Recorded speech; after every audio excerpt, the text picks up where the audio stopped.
I've returned, ladies and gentlemen. It was nice to have an off week for once compared to the guys that I'm always working with taking the time off. Hey, Justin, you're here. I don't know what you're talking about. Welcome back, ladies and gentlemen, to another edition of the Sports Agents of Chaos podcast. And don't worry, it might only be two of us right now. Our third member of this troublesome triumvirate will be joining us here. He likes to make entrance. Yeah, he really does sometimes. He probably has the most late entrances in podcast history. By a wide margin, too, if I had to guess. So while we await for the Podfather, it is myself, the Iceman, leading the affairs, and our Games Master. And, of course, I know Rick said a welcome to you last week. Justin, welcome to the Champions Club, brother. This season's #SOC Pick Challenge champion as well. Justin, Games Master, how we doing? Feels good. Feels right. He's like, you can't get me now. Lovie Smith, right? He was the Texans head coach at that time. Yeah. You know, all this time later, Justin, revenge has been served. This is in the face of Lovie Smith and all those that failed you in Week 18's past. But you're a Pick Challenge champion, and now we're on the path to see who will become the champion, ladies and gentlemen, as the superb Owls are once again behind us. Very disappointed they didn't make the return last week, but I'm going to make them make a return this week because it's fun. The superb Owls join us in the background. Ironically, three of us, as we will continue the crash course that we did last week. You guys did a phenomenal job. I did watch the show after the fact. I wasn't able to watch it live because, society and work and all that jazz, affording to be. It would have been weird if you were able to watch it live but didn't hop in. Yeah, right. It would have been an oxymoron, if you will. So we're going to kind of continue what you guys did last week. I like the pace that we were at. So we're going to do that, ladies and gentlemen. We're going to kind of quickly, a little analysis here and there, but we're going to go through what was a stellar wildcard weekend, mind you. Some would say exhilarating.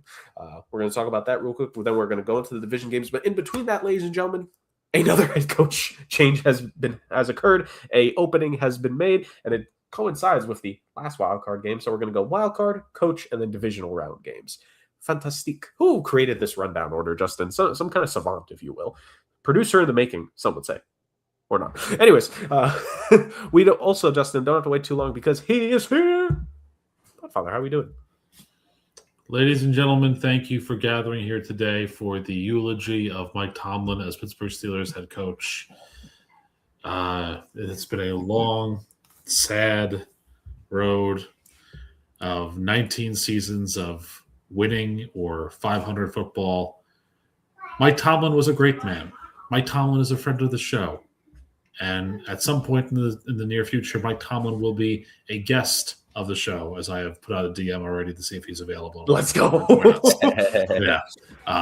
I think the Steelers have something to say about that because they might have his rights still, but No, it would be right for Mike Tomlin to hop on our show to talk about what happened there and how he would like to. It would be right. See, look, I'm wearing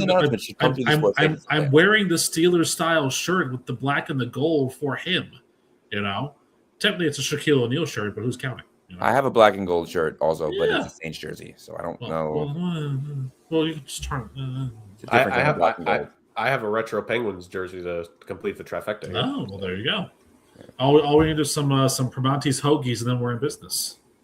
You know what? Hold on. I don't think it's from that place. I have napkins of a sandwich place that me and my sister got sandwiches from one time, so we can add that to the core. Now, for those wondering why I still have those, shut up. That's a keepsake. And they were non-used napkins, by the way. Yeah, just shut up. Yeah, Justin, you got to prelude and pre-fight the comments sometimes. Please, we've been doing this for 4 years now. We're done being nice to you people. Exactly. No. So, some would question when we were nice in any way, shape, or form. Well. But yes, Rick, we know it's been a very difficult 24, 48 hours with the news of Tomlin being on, but we're glad that you were able to join the affair once again. It takes a lot for me to be here, boys. It's some people do TikToks and Instagrams and posts about loss of family members. I'm here with Mike Tomlin and the memories that we had. Indeed, and what better way to think about the memories, Podfather, than to talk plenty of football and to somewhat relitigate those memories because we will be talking about that wild card game here in a couple of moments. Yes. But before we get into that, Rick, the last couple of weeks, you and I have been really introducing new games, and the fun twist has been us testing the Games Master a little bit with the new games. You and I did a Keep 4, Cut 4 a couple weeks ago. You did a Keep 5, Cut 5 last week with Justin, and I think it's only right that we continue the games a little bit, continue the introductions, but for my sakes, we're actually going to do a little bit of a different one here. I know you had another keep. I don't know if it was Keep 4, Cut 4. Yeah, right. We're running back. better than you. But instead of a keep 4, cut 4, keep 5, cut 5, et cetera, this time. Keep 12, cut 12? How'd you know? Oh, damn. No, but what we'll actually be doing this time, rather than one of the keep and cut games, is we're going to be doing something that I have been, slightly waiting for us to get into because I think it's going to be a fun game. But rather than, keeping and cutting, we're going to see if you advance on, somewhat like the postseason, except, maybe this guy didn't advance as far as he would have hoped this past weekend. We're going to be doing an NFL levels game, ladies and gentlemen. So if you've seen, and this is what I'm calling it. Is this the proper name? I don't know. Is this what we're going to call it going forward? Maybe. But essentially what we're doing a nice NFL twist on games that you've probably seen. Maybe you've seen with Major League Baseball players. Maybe you've seen it on NBA podcasts. But essentially, I'm going to give 5 levels of players of something specific that I am defining here. And we're going to drop a modern player, or if we ever want to, we can do it with a retro player into the modern era. Essentially, in this specific version of the game, I'm going to take a modern day quarterback, boys, is the topic. We're going to take a modern day quarterback, and we're going to put him in the 1980s. And I'm going to give you 5 tiers of quarterback, and you can do it collectively. You could do it in your own, each individual opinion. You're going to say, does he surpass each tier and keep going? Or is there a stopping point of, okay, so-and-so would be a tier 3 quarterback in the 80s. They'd be a tier 2, maybe, if we wanted to be harsh enough. Some of these guys may not even make tier 1. But that's essentially what we're going to be doing. So and the tiers that I made it on, since I've revealed it, it's going to be quarterbacks in the 1980s. This is strictly how they were and how they performed in the 1980s was my thing. Now, will people disagree with how I did my tier list? Maybe. Do I care? Depends. Fun, football, chaos, and shut up. Yeah, exactly. Tagline. Exactly. That's going to be the next part of the tagline. Yeah.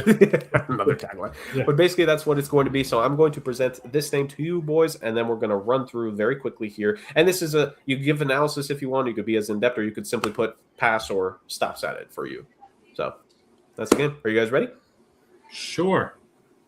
So the quarterback I've selected, and I had this in the chamber for weeks, so it's ironic that he's been picked.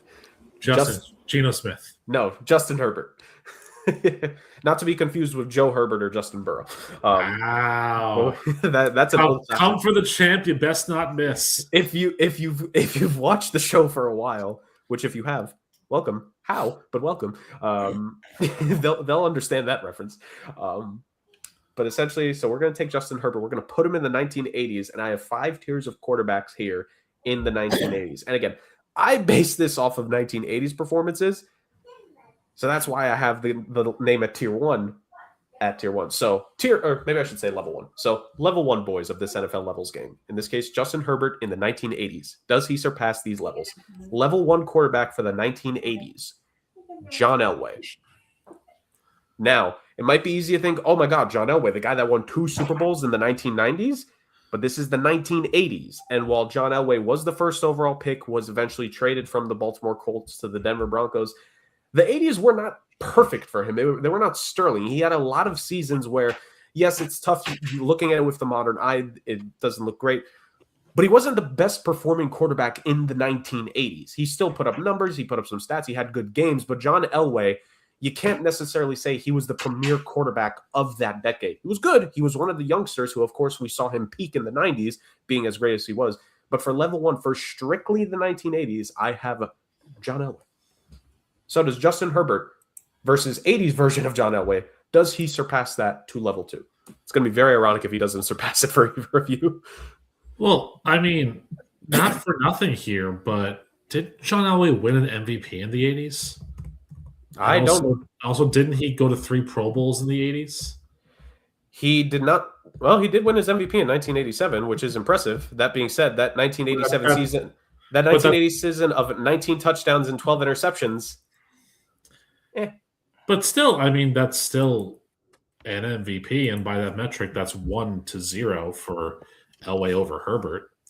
So, I mean, if we're going simply on that metric alone, then... I mean, but that's not the metric necessarily. Like, I'm not... This is not a game where it's like, what do these guys have over a certain other? It's whatever metric you guys want to assign. Do you want to grade it based off of statistics? Do you want to grade it based off of success? Do you want to grade it based off of talent? Which I think... When I watch a game like this, it's mainly built off of that. And then the individual accolades come in as you go higher. Like from a talent perspective, John Elway good. Yes, he was an MVP in 1987, from a talent perspective, Justin Herbert, throwing power, accuracy, ability on the field is probably equal to what John Elway was in the 80s. Like, same guy, 23 interceptions in 1985, 17 touchdowns and 19 interceptions the year after he won MVP, and then a 1919 season to end off the 80s. I'm not going to hold completion percentage against him because it was extremely different at that time. But again, from a statistics and again raw metric basis, physical gifts, it's not far and away when you think about it. Again, you have to ignore with these quarterbacks you have to ignore what they did either before or after the decade. Which, I mean, granted, most of the guys I picked, their peak is relatively in the 80s. But John Elway, I don't think it's a stretch to say that, yes, he was the MVP in 1987, but he was a better player and a far better quarterback in the 90s compared to what he was in the 80s. That's why he's level 1. What is Justin Herbert's playoff record as a quarterback? Unfortunately for him, 0-3. And Elway in the 80s, do you have his record in the 80s as a quarterback? If I'm reading this correctly, 6-4.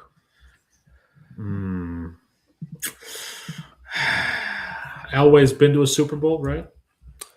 In the 80s, he believed that at least one of them was in the 80s, if not 2 of them. See, I don't know. I listen. I think this is a great conversation to be had, but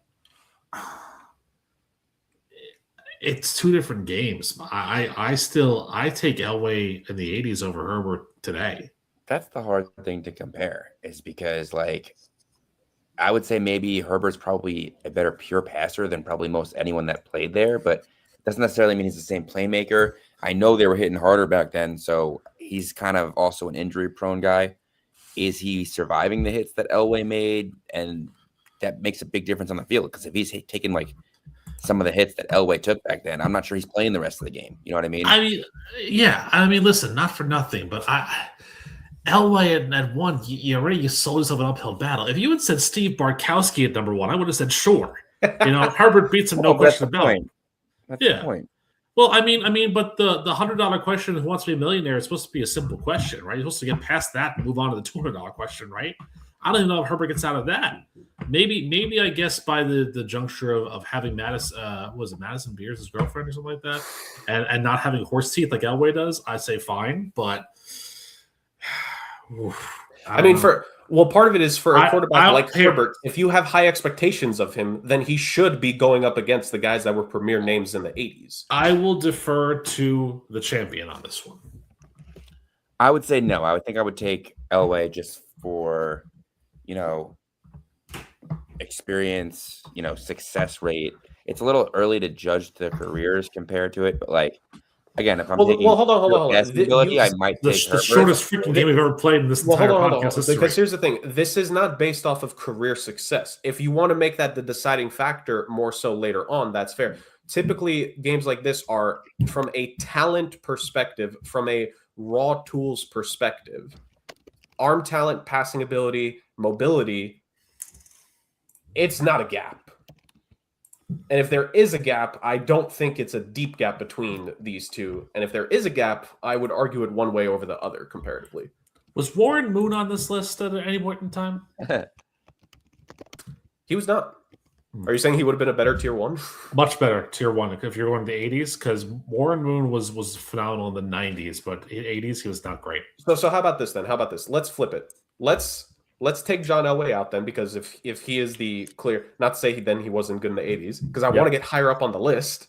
Let's take Elway out and let's replace him with Warren Moon then. Warren Moon or Justin Herbert? Justin Herbert. Okay, there we go. Because Warren Moon was Offensive Player of the Year in 1990, a year that his Houston Oilers went 8-7, but he threw for almost 4,700 yards, which he then repeated the next year in 91, throwing one more yard than he did in 90. But in the 80s, he was fine, but he wasn't anything stellar. In 1986, he threw 26 interceptions. He led the league. So if you're going strictly on 80s, I Justin Herbert today versus Warren Moon of the 80s, then yeah, Justin Herbert of today, I think. Okay. So let's save this game. So we are going to go. All right. So that, well, okay. So I don't know if we'll get to tiers 4 and 5 then, but if we do get to, then it's an argument to say maybe I should have had Elway higher, but there's a reason that at most he probably would have been level 3 on this because of who I have level 4 and 5. Okay. So then level 4, guy who also won an MVP. He won his one MVP in the 80s. What happened to levels 2 and 3? Oh, my bad. Level 2. It's like, Jesus Christ. I thought I said level 2. No, you pissed me off. I'm just going to skip levels 2 and 3. Oh, fine. So level 2, this guy, multiple seasons, actually one season where he was like extremely close to 4,000 passing yards in the decade, but he just didn't get it. But I think almost every season where he started in the 80s, if not actually every season he started in the 80s, he was well above 3,300 passing yards, a couple 20-plus passing touchdown seasons. And again, he was an MVP in the 80s. Boomer Esiason is level 2. Which I think if the context, if it's Warren Moon, then Boomer Esiason, actually that's a fair level 1 to 2. Yeah, I agree. That's a much better 1 to 2 there. Justin Herbert now or Boomer Esiason back then. I actually met Boomer Esiason when I was a kid. Did you? Yeah, he was a real jerk to me. Was he actually? Well, no, he was fine. I was like a pro football camp that I was in. It was him and Dave Remington, who honestly is one of the best centers of all time. Boomer is okay. Nice enough then. Answer my question about college football championships because he said I didn't win any. Dave did. Sit down. Next. That's what it is. As a player, yeah, I think I'll stick with Herbert on this one. I mean, I feel like towards the late 80s, Boomer kind of started tailing off a little bit. And I haven't really seen that from Herbert as of yet. So for context, he won his MVP award in 1988. Yes, but then in 89, they weren't exactly a great team, and then it all kind of true. But remember, like if you compare the stats, he had the same amount of touchdowns, 3 less interceptions. His passer rating was slightly less, which maybe is the one thing against him. But he only had 50 less passing. This is why one of the many reasons why like the narrative of like quarterback, like your ranking as a quarterback is equivalent to you like. Does your team win? Are you good or bad quarterback? We can't because Jalen Hurts is a Super Bowl champion, and no one logically will call him a top 5 quarterback in the league, despite the fact he has more rings than most other guys. Like this is why this is why this game is predominantly used from a look at it from a talent perspective, and then tiers 4 and 5 is when you can get into the individual success part. Because I'll say this: tier 4 and 5, I wouldn't expect either of you to pick Herbert if we even bump him up that far. Well, here's what I'll say too: we're only talking about the late 80s, but the early 80s were not kind of Boomer either. I mean, he was he debuted in 1984. Right. He was still a young cat. He wasn't exactly up and up. Herbert, since he stepped onto the field, has been a commanding presence. I think that's something that you have to take into account as well. His off seasons, usually due to injury, but he's had his off season. He has, but his off seasons are okay. His off seasons in 80s metrics would still be good enough for a Pro Bowl. So. You talk about Herbert in this case? Yeah. Okay. Herbert's seasons where he wasn't the best quarterback would put him up there with, the best quarterbacks of the 80s, even by those metrics. So I still go Herbert over his eyes on this one, I think. I just feel like you need to look at more than statistically. I mean, maybe I'm not playing the game right, but I just feel like I don't know. I still think I'm going Boomer here. It's not that I want to disrespect, Herbert, but I mean, Boomer in his prime was just someone I think I would take before I would take any of the seasons I've seen from Herbert. And that's not to say he's, been bad. It's just, I don't know. As of right now, from what we've seen, if I'm taking a prime quarterback, I think I'm taking Boomer Esiason.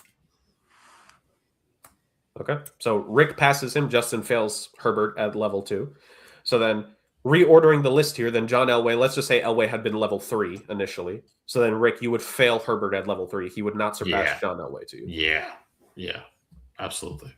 Okay, that's fair. For me, if this had been the other way around and you guys had said, all right, Herbert and these were the levels so far, I would surpass him above past level 3 into level 4. Because to me, because I've seen so many of these more, so I feel like I probably have a better grasp of it. It's about, in this case, I'm thinking arm talent. I am thinking the ability to make so much of it. Like a lot of what Herbert has done is without the top tier guys that so many of his compatriots have had, even just current day compatriots throughout their career. A lot of the guys, and again, for me, let me just reveal it. He stops at level 4 for me. I would not surpass him at level 4. It'd be close, but he wouldn't go past level 4 on this list for me.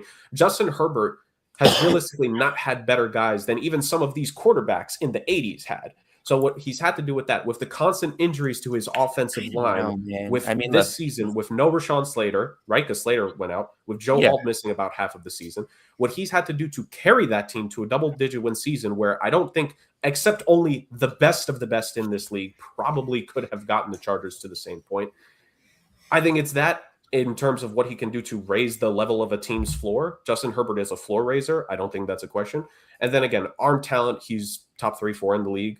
Accuracy and what he can do in the modern era. Justin Herbert is a good quarterback. Like to hold, like it's such an old school way to hold playoff win, like not even just playoff wins, any kind of win metric against the quarterback. Because then at this point, we're going to argue that Drake May want to know, okay, automatically Drake May is better than Justin Herbert. If you want to make that argument, you have to look more than just a playoff record versus what can Drake May do on the field that you might like, which there are some things that he can do that I think he will surpass Herbert here eventually. Never forget this guy said Drake May top 10 quarterback during the hot take segments in the season. And Justin was more out of fear at the start. I thought you pointed at me. I was like, what? No, I meant myself. But yeah. I thought you were pointing at me. I was like, I did not. Well, I mean, I was kind of pointing this way, so it was more towards Rick technically. If we're going based off of like, I don't know, on my screen that's pointing right at me. But there it is. I was gonna say. But yeah, so for me, Herbert would have surpassed level 3, but he would have been stopped at level 4. Which, for the context, since we're not making it that far. Level 4 for 80s is Dan Marino. And level 5 is Joe Montana. Well, I mean, yeah. I mean, that's wow. Yeah. Because I mean, it actually makes sense because Steve Young was drafted at the San Francisco, but he sat behind Montana for all those years. That makes sense. Makes a lot of sense there. I will say this. I will give Herbert credit. Any quarterback who has a 5,000-yard passing season with Brandon Staley as your head coach, that deserves a lot of flowers.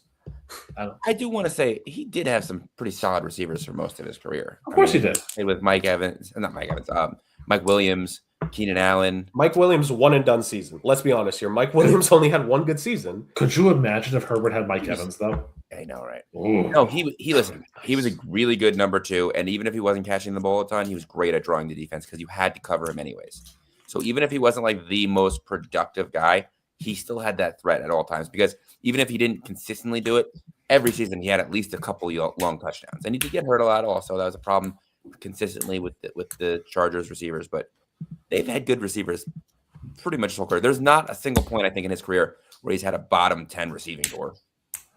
I can't wait for Jerg to do an AFC East kickers of the 90s tier list where John Hall is level 5 because John Hall was a pretty damn good kicker for the Jets back in the 90s. I don't know if you remember him, Justin. I don't. Wait, when you say number 5, do you mean level 5 or level 1? Level 5. Olindo Mare is level 4, obviously. Come on. Okay, now. of course. Yeah, I'm going to have to sit that one out. My opinion will mean nothing in it. I love I think the opinion of like 97% of the football population would mean nothing, Justin. Well, they know. That is what it is. But okay. Yeah. So in the first edition of the NFL Levels game, Justin Herbert, to the boys, you get stopped at, well, to them, respectively, levels 2 and 3. For me, you get stopped at level 4. So there's that. Divisive. So that was this edition of the Levels game. I think I need to send you guys a couple more reels so you can understand the game a little bit more. But it's okay. You might. Well, it's growing pains. It's growing pains. Yeah, okay. I mean, Keep 4, Cut 4 was already an instant fan favorite. I mean, Levels game, we'll figure it out here eventually. We'll figure it out. I also think it's time to have some throwbacks and have the Games Master do the games because the people demand to have him be the one to. Yeah, he's coasting and taking time off because of the championship right now. I mean, he's letting the two of us introduce the games, and then he's going to streamline them. But knowing him, I know he's got some fascinating names in the chamber. So I do have a couple of things I've been working on. Yeah, there we go. I mean, like to be fair, when we have less games to talk about, the return of the games, like next show is probably going to be the return of the Games Masters games. So I mean, it better be. Well, as long as it's not over the weekend. I'm not here this week. Well, you know the yes. joke. None of us will be here this There's a week. reason why we switched to the weekday format.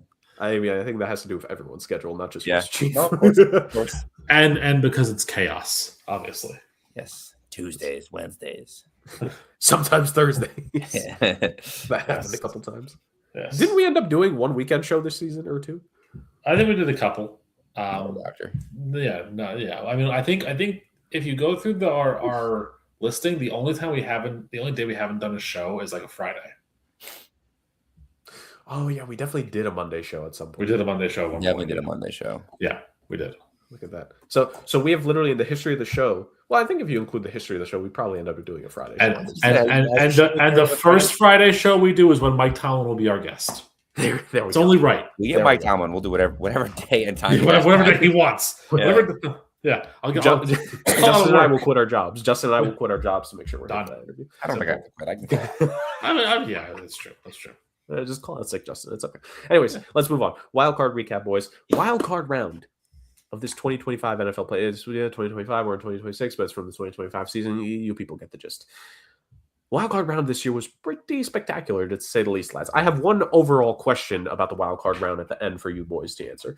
But for now, let's stick to what was this past wild card weekend, all things considered. So, affairs began with the Rams-Panthers game, aka the game that Rick was highly afraid of, because his new recent favorite narrative was this close to being disproven, because the Carolina Panthers, they smelled blood in the water. For some reason, this Carolina Panthers team is able to actually play pretty well, all things considered, against the Los Angeles Rams. This is the second time in a month-plus span that they played a really good game against the Rams. Ultimately, it all came out for naught their last drive. I don't even think they gained any yardage. It was just straight turnover on downs on fourth down. The Rams were able to escape with a win, in part because of fourth quarter heroics by Matthew Stafford and co. on a seven play, 71-yard drive. Took about 2 minutes, finished with a passing touchdown, and boom, boom, boom. The Rams survive the wild card round and move on. What'd you guys make of the game? Oh, yeah. Oh, is that what we're doing? Yeah, yes, exactly. I mean, if you want to reconsider, if you want to do another edition of the levels game, I could try and make up one here real quick. No, we're good. We're good. Hard pass. Yeah. Okay. No, it was a good game. Look, you found a quick hot button way to beat what a lot of people think might be one of the favorites, even though they're a wild card team. In the Los Angeles Rams. I almost said St. Louis. And that's turned the ball over. I mean, the Panthers had a stellar defense. They did have a very good defensive showing. A lot of those points came late for the Rams, although it was a close game, consistently throughout. I think they had one point there was a quick 12-point lead, but it didn't hold for very long. And Stafford turned the ball over 3 times, which is uncharacteristic for them and him throughout the season. I think he's only had 2 multi-turnover games the entire year. So, yeah, I mean, if you have a strong enough defense and you got young playmakers on that defense, you can keep yourself in games. Young had a pretty decent game. He was up and down. He wasn't great in the first half, but he came through when they needed to. Coker had a lot of yards. And this is a human team, especially with injuries and especially when you're trying to get Stafford to force the ball places, which is, when he tends to make mistakes. When you allow him to dictate the terms of his offense, that's one thing. But if you're forcing him to force the ball, clearly that's when the turnovers happen. You saw it on the Puka Nacua throw. You saw it on a couple others. You need to force him out of his game. And I guess the way to do that is to keep his guys covered. The Panthers secondary was very nice. They had a couple of good sacks. It's going to be interesting to see how they bounce back this week, the Rams, that is, in a tough matchup. Yeah, I mean, it was an interesting story being told in that game. Both teams, for what it was, the run game was non-existent, really. I mean, Kyron Williams only had 57 yards on the ground. Blake Corum only had 45, so the Rams were really held to only just over 116. It was, and then the Panthers, who had a 2-headed monster in Hubbard and Dowdle, they really didn't use either one of them, but they were down quickly early, so that's kind of what happened there. The blocked punt in the fourth quarter could have and probably should have been a little more pivotal than what it was, but that's That is what a young team does, is that their inexperience kind of gave away the ending of this game. They block the punt, they have it, down near the death, and all of a sudden what they do, they kind of just go a little too quickly, and they end up, getting the touchdown, but they left so much time on the board for Stafford and co to come back. I mean, they get the ball with about 4 minutes and 18 seconds to go, and they're in the LA 30. The first pass play goes to McMillan for 16, so they're already down to the 14. So by that point, you're already, running things through. So you want to run the clock down a little bit more here and there. I think on 2nd and 3, they threw it, which was an incomplete pass to stop the clock. They should have run it again, run it down to the 2-minute warning. I mean, again, it's the youth and inexperience that you're seeing, because that defense was tired. And when that defense came back onto the field, even though Stafford had a broken finger, he was still able to move and manufacture a good drive. I mean, back-to-back passes starting with, a pass to Nakua and a pass to Adams, and by the 2-minute warning, they're already at the 46-yard line. So, shorter field to go. It was a lot easier for them to make their move, and, they just kept it going from there. Another pass to Adams, to Nakua, to then Kanata Mumfield, had his big shining moment. Then it was Parkinson at the end. It was all passing, because that's what the modus operandi was. And if Carolina does return, I think this experience with them will be good for them to learn from. But I also think that it's a case where they had this, but then the clock struck midnight on the Cinderella. And so that's why the Rams are where they are. Yeah, a young team with growing pains. I think Justin mentioned it. Like, that Panthers defense came to play. Like, they let up a good amount of points, but they were still ferocious. They forced Matt Stafford into making multiple mistakes, got to him a couple times. This Panthers defense is pretty good. If they can continue to add to it, it will continue to be a pretty good defense. And I believe I had heard on a pod, I don't know if this was official or if it was just the idea of it, but like Carolina likely, if they haven't already, picking up Bryce Young's 5th-year option from what it was at the start of the season to what it is now, where we can actually have that conversation of them likely, if they already did or didn't, but keeping Bryce Young there for minimum another year or two, because they could actually see if he could be the actual franchise's quarterback. Telltale sign compared to what it was at the start of last season. And it was the end of last season where he played well. The start of the season was really bad. And at the end of the season, they were able to make it to the playoffs. So need a little bit more consistency out of the guy who you picked first overall there. But improvements out of Bryce Young, good things from that offense. Need to really patch up that skill position group all around. Kind of like you guys said, the rushing attack on both sides, but especially the Panthers end of things, nowhere to be seen from a consistency basis. So it'll be interesting to see what the Panthers do from here to grow. They did just win the division. It's going to be interesting to see where the future of the NFC South lays after that. Next game. That was, of course, one of the 2 Saturday games. Let's go to the other Saturday game. Gentlemen, I'm going to give you a situation. One of these teams was up 21-3 at halftime. This same team was up to 21-6, where late in the third quarter, relatively late, they got an interception on the team that they were up against, 21-6. I'll give you a guess. Which one of these teams do you think sealed the game in the fourth quarter? The team that was up 21-6 or the team that was down 21-6? Well, it wasn't the Jets. Yep. Well, they were So nowhere near. there wasn't the Titans or the Browns. Yeah. Have the Jets had a 15-point lead this season? Wow. The Jets scored 15 points this season. I mean, you went to a game where they scored more than 15. What are you talking about? Anyways, ladies and gentlemen, Packers-Bears. Yeah. I didn't realize. That game. Oh, okay. Yeah. Yes, ladies and gentlemen, the Green Bay Packers were up on this game 21-6. They intercept Caleb Williams late in the third quarter. They were unable to do anything with that interception, and it literally unraveled from that point on in terms of starting the fourth quarter, field goal for the Bears, Packers punt, touchdown. They get a touchdown, but oh boy, Brendan McManus misses the extra point. Misses it 27-16. Missed the field goal too. Yep, missed the field goal. So then it went, missed the PAT, Bears touchdown, missed the field goal, Bears touchdown. And then end of game sequence, it goes. Jordan Love fumbles the ball towards the end. At least it's what was listed on the game log. It says fumble recovery owned. So either or the Packers don't get a clean final playoff at the end of the day. And the Chicago Bears, in what continues to be a stunning season, 11-6 record, winning the NFC North, beating Big Brother in Chicago, moving on to the next round, which, by the way, because of the situations, well, I think it was likely to happen no matter what, they host another home playoff game. Look at that. Good for them. Good for Chicago. But no, obviously, there's many things to say about this team. Chicago, it's so interesting that they continue to be a second half team. At some point, you're not going to be able to get away with that. You know, Caleb Williams had 2 interceptions. At times, didn't look great. And at times, he finished the game with 361 passing yards and 2 touchdowns. Great on paper. Also, only a 50% completion percentage, which, I mean, for 1980 standards is actually pretty good. But ultimately, Caleb Williams, a lot to improve on, a lot to get better at. A lot of good still there at the end of the day. Ben Johnson has really figured something out with that Bears team, especially when it comes to these late game comebacks that they've been doing multiple times this season. But we know where the story is very quickly. Rick. I mean, it's still out there. Yes, Fire LaFleur, you know you want to. Oh, Rick, tell us why this loss sits squarely on the shoulders.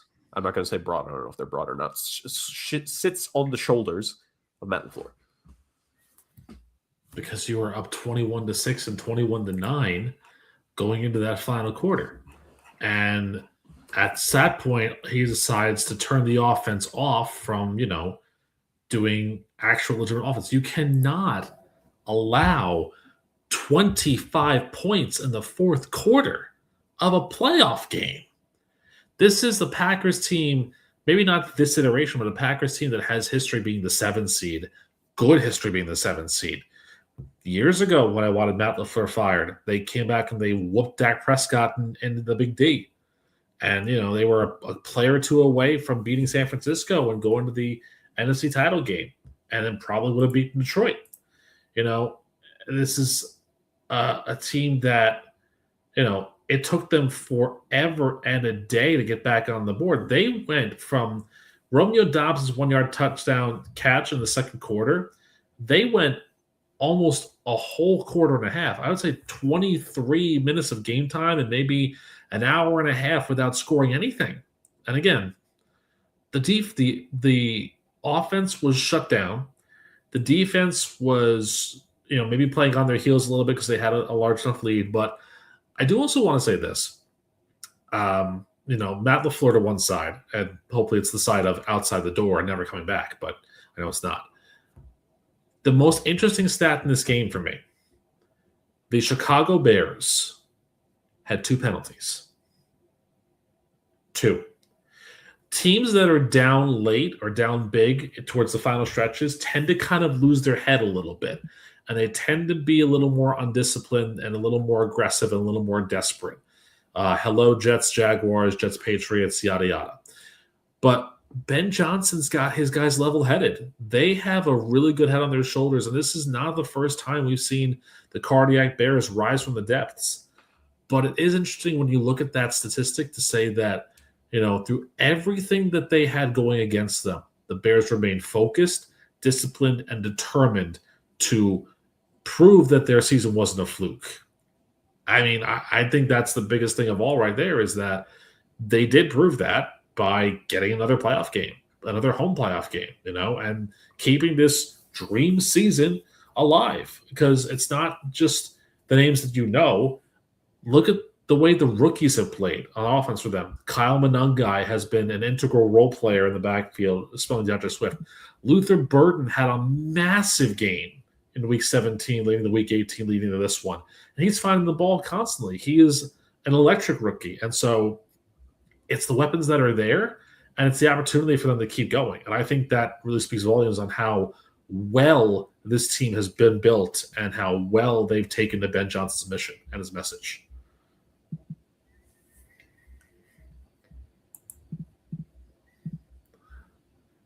When do we want to tell him he's muted? Hello, silence, my old friend. I knew I was muted and I clicked the mute button. Maybe I was unmuted and I clicked the mute button. Yeah, it is what it is. Either way, they continue to play 4 quarters of football. It's really what it is in my mind. I mean, Ben Johnson has them playing in a way that is a winning mentality. I mean, until those clocks hit 0, they're not going to stop. And they have consistently been a difficult team to put away. The offense has been hit or miss, but that defense has been strong. They lead the league in turnovers for a reason. It's kept them in games, and it does kind of hurt that for the second game in a row, late in the game, they lost on a DJ Moore touchdown.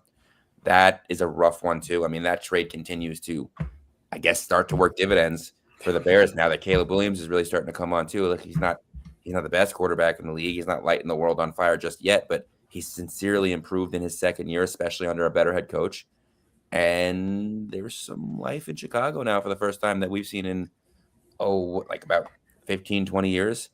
So it's going to be interesting to see what they can do. It's going to be interesting, even if they lose this week, what they do next year, because now there's going to be a lot of expectations on this team, especially for them to improve.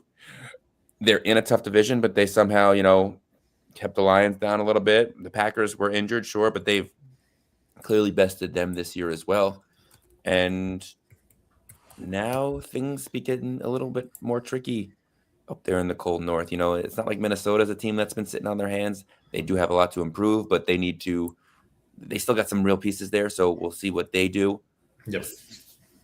This is a real tough division. And I don't necessarily know if I put it all on the floor. I'm not on this fire I do. bandwagon like you guys are. I don't know how you fire a coach. Why are you accusing me? Continuously, has some success, not the success, but he's done well there. And I wasn't a LaFleur guy going in, and I thought that there was definitely some glaring mistakes. But if Zach Taylor is keeping his job, LaFleur is absolutely keeping his job in my mind. I mean, there's no real debate about that. So look, the defense is humming for Green Bay. The defense is humming even stronger for Chicago, and I'm excited to see what they do this week against another good test at home in the tundra. Indeed. So I will move on from being lumped into a firing bandwagon that I didn't even join. So thanks, Justin. Can I just point out two more names that I want? You can't tell me I put Drake May in the top 10. Don't point at me like that again. Right, nobody puts Sturkey in a corner.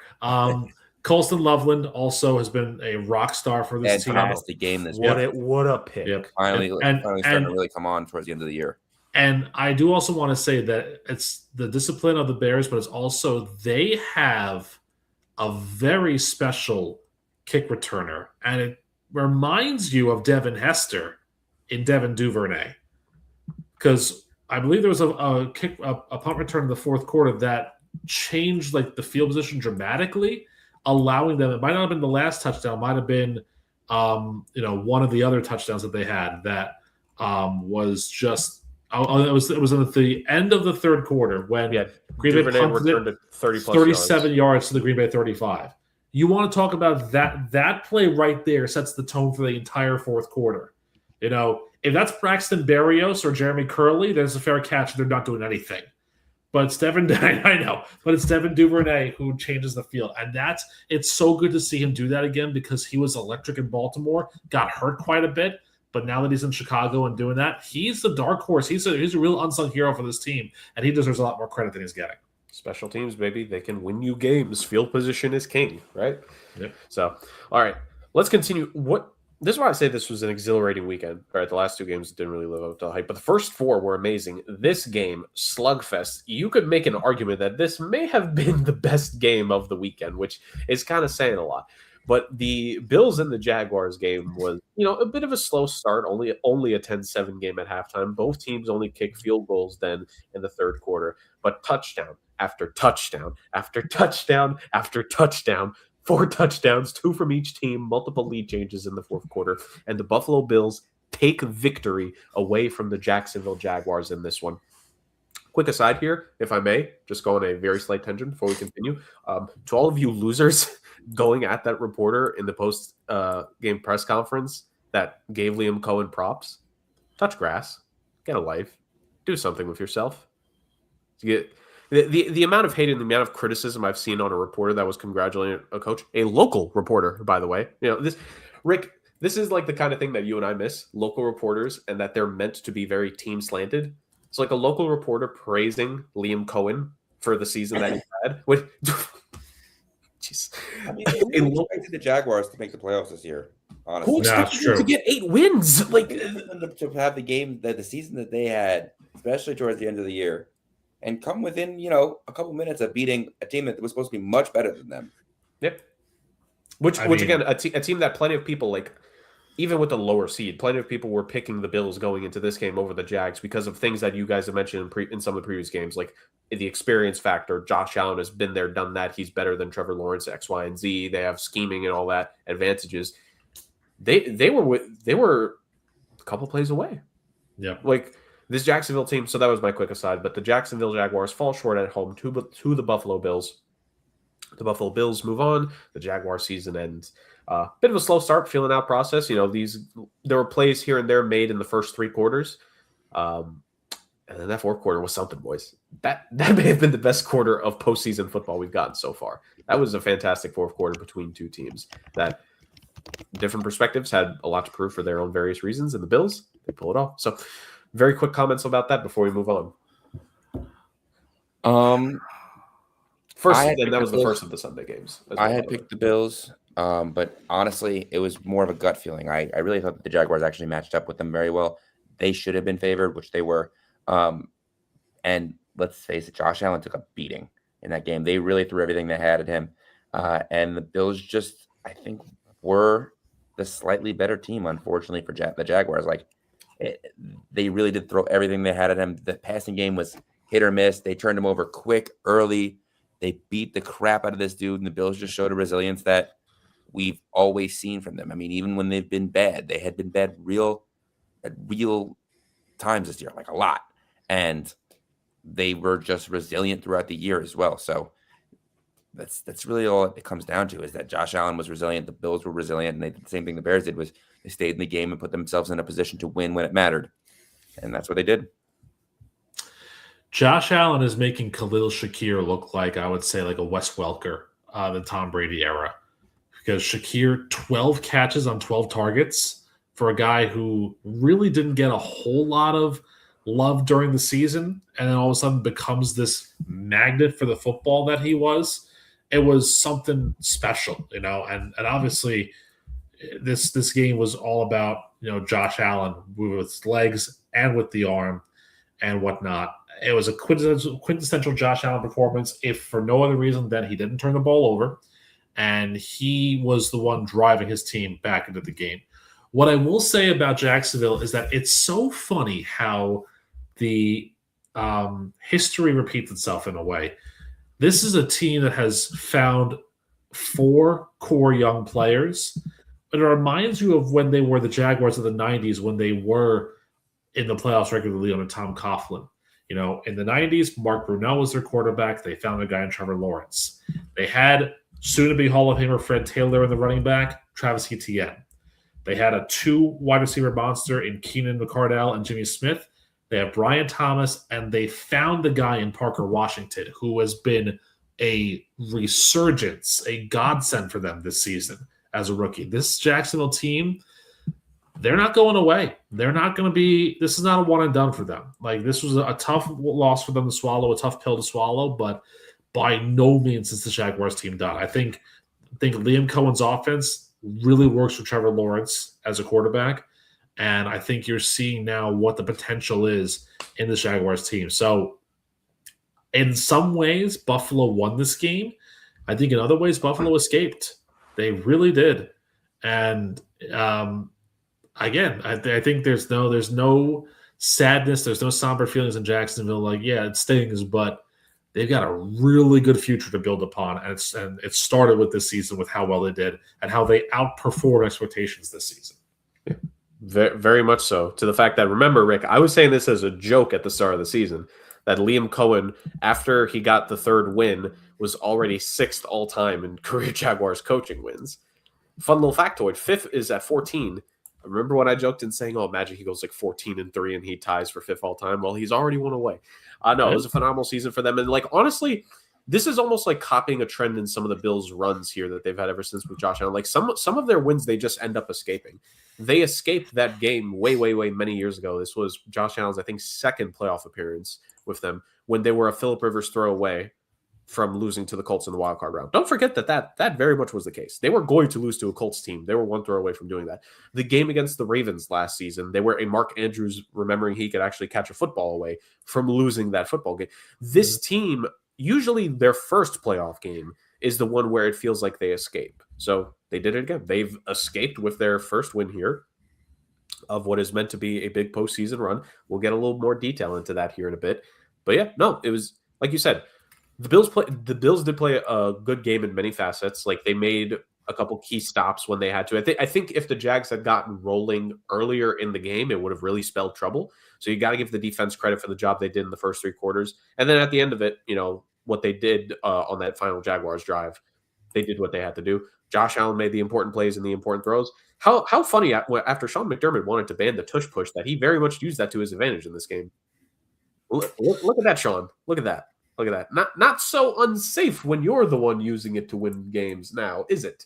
But yeah, the Bills get a massive win. And for the Jaguars, long term, big things for them. Eagles 49ers, lads. Next game. This is the end. This game marks the end of the exhilarating games of the wild card weekend. The next 2, there's only so much to say about them. This was a slugfest of a game, eh? This game on paper was 23-19. It really didn't feel like 42 total points were scored between these 2 football teams. If you could have convinced me this was a 9-6 or 12-9 game based off of the feeling of what it was. But these were 2 teams that, rushing attack. I mean, the rushing attack for San Fran, only 75 total yards. Saquon came out with 106 yards in this one. But it was the big plays for San Fran when it matters. When it mattered. Hello, Juwan Jennings with a trick play touchdown. Hello. Obviously, you guys predicted this last week. Demarcus Robinson was going to go off for a $111 receiving. Oh, yeah. Stuff. Yeah. You guys called that last week. Absolutely. Yep, we knew it. It was such a big thing. And it was 2 defenses that it was – I don't even necessarily want to say the Eagles broke in this one. It's just the fact that it's 2 great defenses. They both had relatively good games. Both got to the quarterback a bit, hit the quarterback a bit. Brock Purdy threw 2 interceptions. I mean, Jalen Hurts, 20 of 35 is not a stellar performance by any which of the imagination. The defenses played great. It was just about which offense was going to – offense/special teams, shout out to the kickers, were going to do just enough to get the win. I think it's fair to say no matter who was going to win this game, it's almost a similar feeling to Baltimore. Well, they're not in it. To Buffalo, that they escaped with a victory. I think it's fair to say San Fran escaped with the win, but I also think it is fair to say because of the defense, because Christian McCaffrey had a heck of a game, that they were the better team. Philadelphia, I'm sorry, I can't. The defense, fine. They didn't play a good game. There were a lot of missed opportunities by the Eagles in that game. And the defending Super Bowl champions, knocked out, guaranteed to have a new Super Bowl champion this year. This is the earliest we've been able to say that in a while. And guaranteed to once again have a new offensive coordinator because they were firing Kevin Patullo after week 4 of this season, basically. Yeah. Poor Kevin Patullo. But you think they gave him his pink slip right after the game? Did you see that kid after the? Yes, I did. I was cracking. Oh my god, up. It was hilarious. Oh my goodness. Well, look. That's what happens when you step into the shoes of an offensive genius and guru that was Kellen Moore. I mean, again. Look at the job he did in New Orleans this season, and you see how his offense really played well after Tyler Shuck took the reins there. So that's your key right there. This is another game where we need to have a conversation, and we need to have a moratorium coming together as sports media, as sports fans, that Jalen Hurts is not a good quarterback. He's not a top 5, top 10 quarterback in this league. I mean, you give him all the weapons in the world that he's there. You have Goddard. You have Smith, Brown. You have all these other receivers that are there. Barkley can catch balls out of the backfield. And he only throws 1 touchdown pass for 168 yards. That's Bryce Young numbers, man. Like, that's not what you expect from your Super Bowl MVP quarterback, from the guy. And Bryce Young threw for more yards in his game. He did. He absolutely did. And the fact that the only rushing touchdown for the Eagles in this game came from Dallas Goedert. What? It says a lot.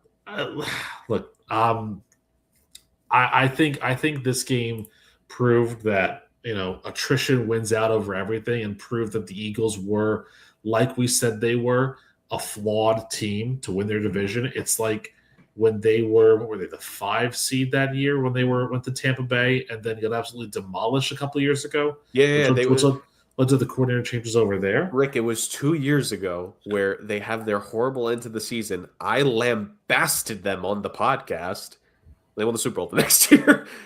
but like, call a spade a spade. They were awful. And what did they do to fix things? They brought in the guy who played like the best running back in the world last season. And they had, like you said, the offensive coordinator. We called it on this show multiple times in the first half of the season that they were missing Kellen Moore, that they were missing those concepts, that they needed that there was something wrong. And it took a while. They were always going to make the postseason. They had too much talent to miss out. Yep. We were right. There was clearly something off with this team the entire season. Well, it's not just that, too. It's that even though they held on to Vic Fangio, who had a phenomenal season last year, they're missing some pieces from last year's team.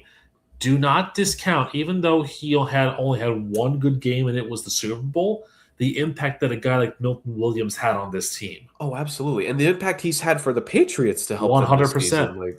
100%. That's a guy who honestly should have been Super Bowl MVP last year, Milton Williams. He had a great game. And he's parlayed that into not only a good contract with the Patriots, but a really good season this year. You're missing kind of that heart and soul of this team. I mean, it hurts when you have 4 players combined for the lead in tackles with 6. Yeah. And one of them is a safety.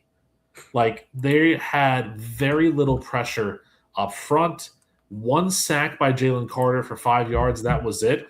And thankfully he didn't go into a car and drive anywhere after that sack because, likely Jalen Carter would have done that. But, there was not a lot of quarterback hurries. There were not a lot of pressure.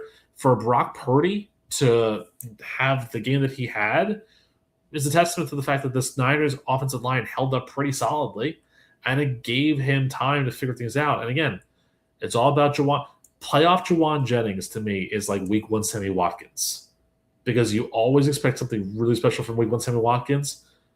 What is Juwan Jennings in the postseason? He is a dynamic, must-watch canvas player, and you saw it again in this game. Phenomenal. All in all, great.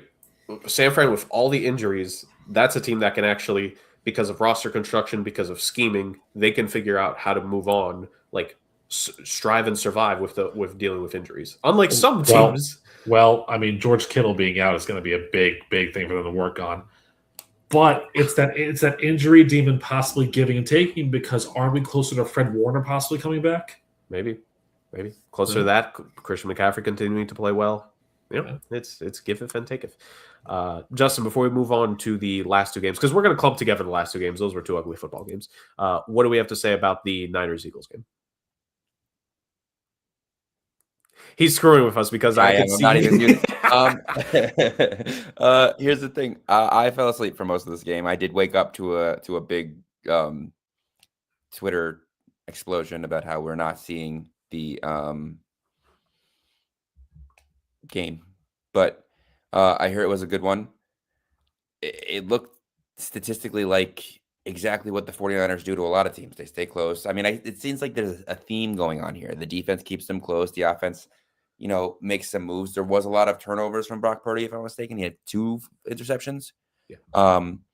But yeah, I mean, this was I think the first real test that we saw from the 49ers. I mean, they played some decent teams and they won some games and they lost some games, but they had a fairly easy schedule this year. This isn't the Eagles teams that we've been seeing. Obviously, there was a different production from the entire offense, including Saquon, including A.J. Brown. So we'll see if they can correct it with the change at offensive coordinator. I'm not really sure which direction they're going to go. Obviously, if you continue to have excellent offensive coordinators, they're going to continue to get promotions and find jobs in the league. So it is difficult for them. But you got to give them props for, staying in the game, staying close. The 49ers just seemed like the better team in the end. Yeah, absolutely. Execution is what matters, and San Fran executed extremely well. Every year they execute. Every time they're in the playoffs. Yep. They just have to make it there. That's the big thing. If they make it there, they'll have a pretty good postseason, to say the least. All right. That ends the exhilarating part of the wild card weekend. Now the not so exhilarating part. Two games, 2 teams, 4 teams technically. The Patriots 16-3 victory over the LA Chargers, and then the Houston Texans on Monday Night Football 30-6 victory over the Pittsburgh Steelers. Patriots and Texans defenses, ironically, will be facing each other next week. 2 defenses that absolutely did what they had to do to lock down the opposing offenses. The continuous thing of DK Metcalf never showing up in the postseason when it really matters for his respective team continues to live on. So there's that. On that side of things, 2 catches for 42 yards for him. That was absolutely ugly. I saw a screenshot because for Justin, what the Niners-Eagles game that he missed most of it, this was me, especially for the Patriots and Chargers game. I feel like I knew what was going to happen. It happened exactly. But I saw a screenshot. The Chargers were near the end zone, which is probably the one time that it happened in this game. Herbert throws a picture-perfect pass to, it was either his receiver or tight end. And the caption was, "See, you would think this is a touchdown, but actually the Chargers ended up losing the football here." When Justin Herbert was actually able to throw the football, his receivers could not hold on. His offensive line, held together by glue, tape, and paper clips this entire season, was going to break against a well-coached defense, against a Mike Vrabel defense. The Patriots had their way. That Chargers offensive line was absolutely useless, and RIP. RIP Justin Herbert, 0-3 in the postseason for you. You deserve a lot better. Wasn't going to get that in this one. Patriots, they did enough. Drake May wasn't phenomenal. He didn't have to be, clearly. The defense was the phenomenal part for them. The rushing game was pretty solid, you would say. A balanced rushing attack, I should say, more than solid. Drake May had the more rushing yards, which is, not necessarily something that you can expect to happen every game, especially when you want to win. But Ramondre Stevenson was decent, efficient carries.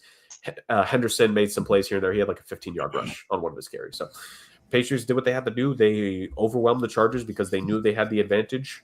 And that's what good for the constant, paper soft schedule, X, Y, and Z.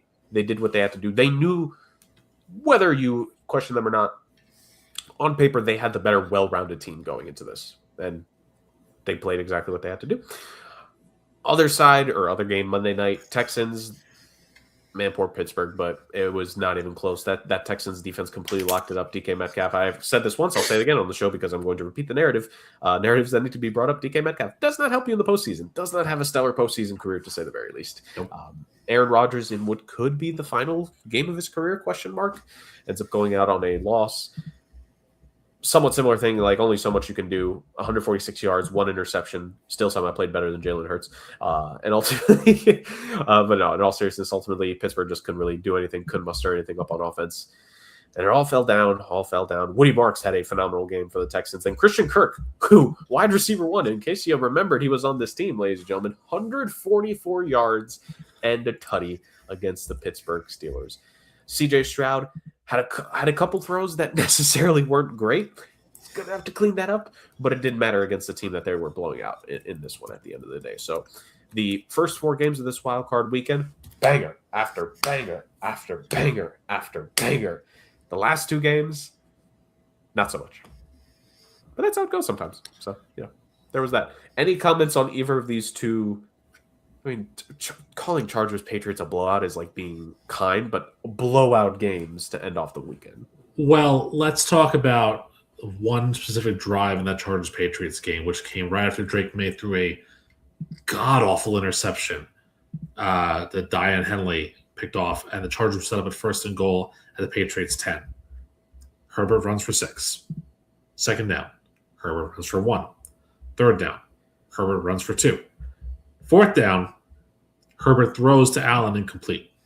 I think that's the one you were looking at where you said, you think this would be a touchdown, but no. And the picture made it look like he had it.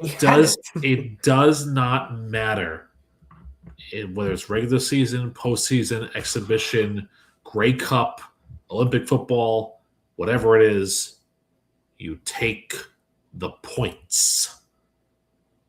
You take the points. Yeah, no, I'm sorry, you do. You just do. And it's just one of those things where it always strikes me that every single year we're disappointed with the Chargers. Whether it's making the playoffs, missing the playoffs, not going far in the playoffs, it's just like, what do you expect? It's just the Chargers being the Chargers. Patriots did enough to win this game, and then they have to find a way to get themselves back righted. I get it. This was maybe the first playoff game. Everyone was a little jittery. I understand that, but it doesn't get any easier because that Texans defense is coming to Foxborough with a purpose and a vengeance. But it's going to be really this might be coming up my favorite matchup because of the 2 defensive minds on both sidelines. D'Amico Ryans versus Mike Vrabel is going to be a real chess match of wits there on defensive side. I think it's going to be a lot of fun that game. I really do. If only Bill O'Brien was doing the coin toss instead, it'd be hilarious. That's the like-minded name he comes up with, Bill O'Brien, Billy O'Stooge. No, yeah, I mean, my only other thing to say about the Chargers, I heard another podcast say this earlier in the week, so it's not a unique thought. Greg Roman should probably be on the list of coordinators that shouldn't have a job here soon enough. He doesn't. I think he got fired. Oh, did he? I think he got fired. Yeah. All right. Well, hallelujah. Jim Harbaugh might actually have a brain after all. So. Well, I mean, but that they fired him, and there's already talk about who is possibly going to replace him out there, and the number one candidate is Brian Dable, which is just hilarious. And Justin Herbert, it was nice knowing you. Yeah. Okay. Hey, he did well with Josh Allen. That's the reason he got the Giant job in the first place. Yeah. See, did he do well with Josh Allen, or did Josh Allen help make him look really good? Josh Allen had his best season, cut down with the turnovers. He was easily, and then as soon as he left, all of a sudden the turnovers were back up again. There's a difference. And then they were firing coordinators left and right. There was a difference. I mean, I learned from Rick that people forget because all of a sudden you did a bad job as a head coach. You get promoted to the level of your incompetence. He might have been a great offensive coordinator and a bad head coach. That doesn't mean he's not going to be a great offensive coordinator again. It doesn't mean he will be, but it doesn't mean he won't be either. I mean, I kind of learned from Rick earlier in the episode that an MVP with a lot of interceptions means more than not a lot of interceptions. So, yeah. Come on. Yeah. So there's that with the Chargers. Justin, revenge finally after the Steelers defeated your team in week 1 and you had to witness it. How'd you feel about the Steelers losing that? I didn't care. I just wanted whatever team to win that won to make sure that they beat the Patriots this week. That's the most important part of the scenario. And I think that the best team did win. Unfortunately for the Steelers, the same problem reared its ugly head, and they couldn't score against a playoff caliber defense. Now, it is hard to say that this was just a playoff caliber defense because realistically they were the best defense in the league this year, especially with points against, and I believe rushing yards as well. I'll say this is a Super Bowl caliber defense. That defense is nasty. If they could get some real offensive production out of CJ Stroud this week, and the rest of the year, they have a chance of really being a nasty, difficult team to beat in these playoffs. It's going to be interesting to see what they do in Foxborough in the cold. I know this is a dome, warm weather team, but this is also going to be another low-scoring game, and it's going to probably come down to turnovers, and it's probably going to come down to who maybe kicks the most field goals. So it's going to be interesting to see how this game plays out going forward, especially if Nico Collins does not play, because I know he was ruled out with a concussion. They said it would probably be an uphill battle for him to play this week. Can Christian Kirk have the same kind of miracle game that he had last week without Nico Collins on the field this time for any of it? That will be something we'll have to prove, but I am excited to watch that game. That is going to be a nasty defensive game. In terms of the Chargers, yeah, Rick, you're right. It's just disappointment after disappointment. And I don't know if they it's generational. Lives on like an Indian burial ground or something, because that team hits the injury bug year after year after year in seemingly the same positions. I don't know if it's the training staff. I don't know if someone's mother was cursed. Like, I don't know what it is. Not the mothers. They are. Well, I didn't curse the mothers. I want all the good things for the mothers. But it sounds like, I don't know what it is. But the offensive line always seems to be hurt. Justin Herbert always seems to be taking a beating, and I don't know. I don't know what to say about that team. Well, before Rick changed his subtitle byline there, I think we'd need to consider making a SAOC Hall of Fame actually here soon enough. Yes, I think that could be a fun thing we have going forward to end each season. So, Matt LaFleur will never be in it. Stay tuned. Neither will Matt Rule, actually, for that matter. He'll go in they could go in the Hall of Shame. Yes. LaFleur, Rule, and Smith, a whole wing. Hall of Shame would be a really long list considering this podcast. Very long list. I think I'd make it. Just a floating Adam Rank back and forth. Floating Adam Rank, Vince Russo, the Jets, Justin Fields. Salary caps.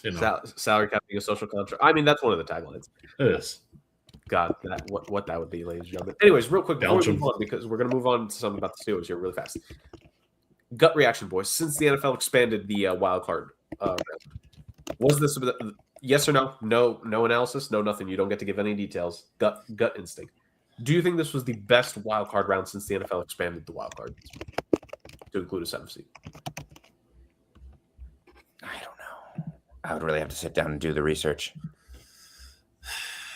I don't want to say yes. My memory's shot, as we all know. I did pull up all the previous years, and I have them in the background to read. Are we But going to go through each previous year? No, I just this was so I could okay, ruin my fun if you want to. I don't know. Ruined every single time. All right, forget it, ladies and gentlemen. I'm sorry. Am I the party pooper in this podcast? Yes. Oh boy. What? Someone say. I'm going home. Oh boy. He's muted himself for the 17th time here. That's unfortunate.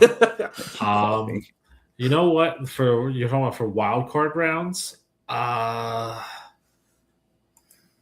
want to kind of say maybe 22 was better because each of the AFC games were one possession games. You had the Nyheim Hines 2 kickoff return for a touchdown in the Buffalo game.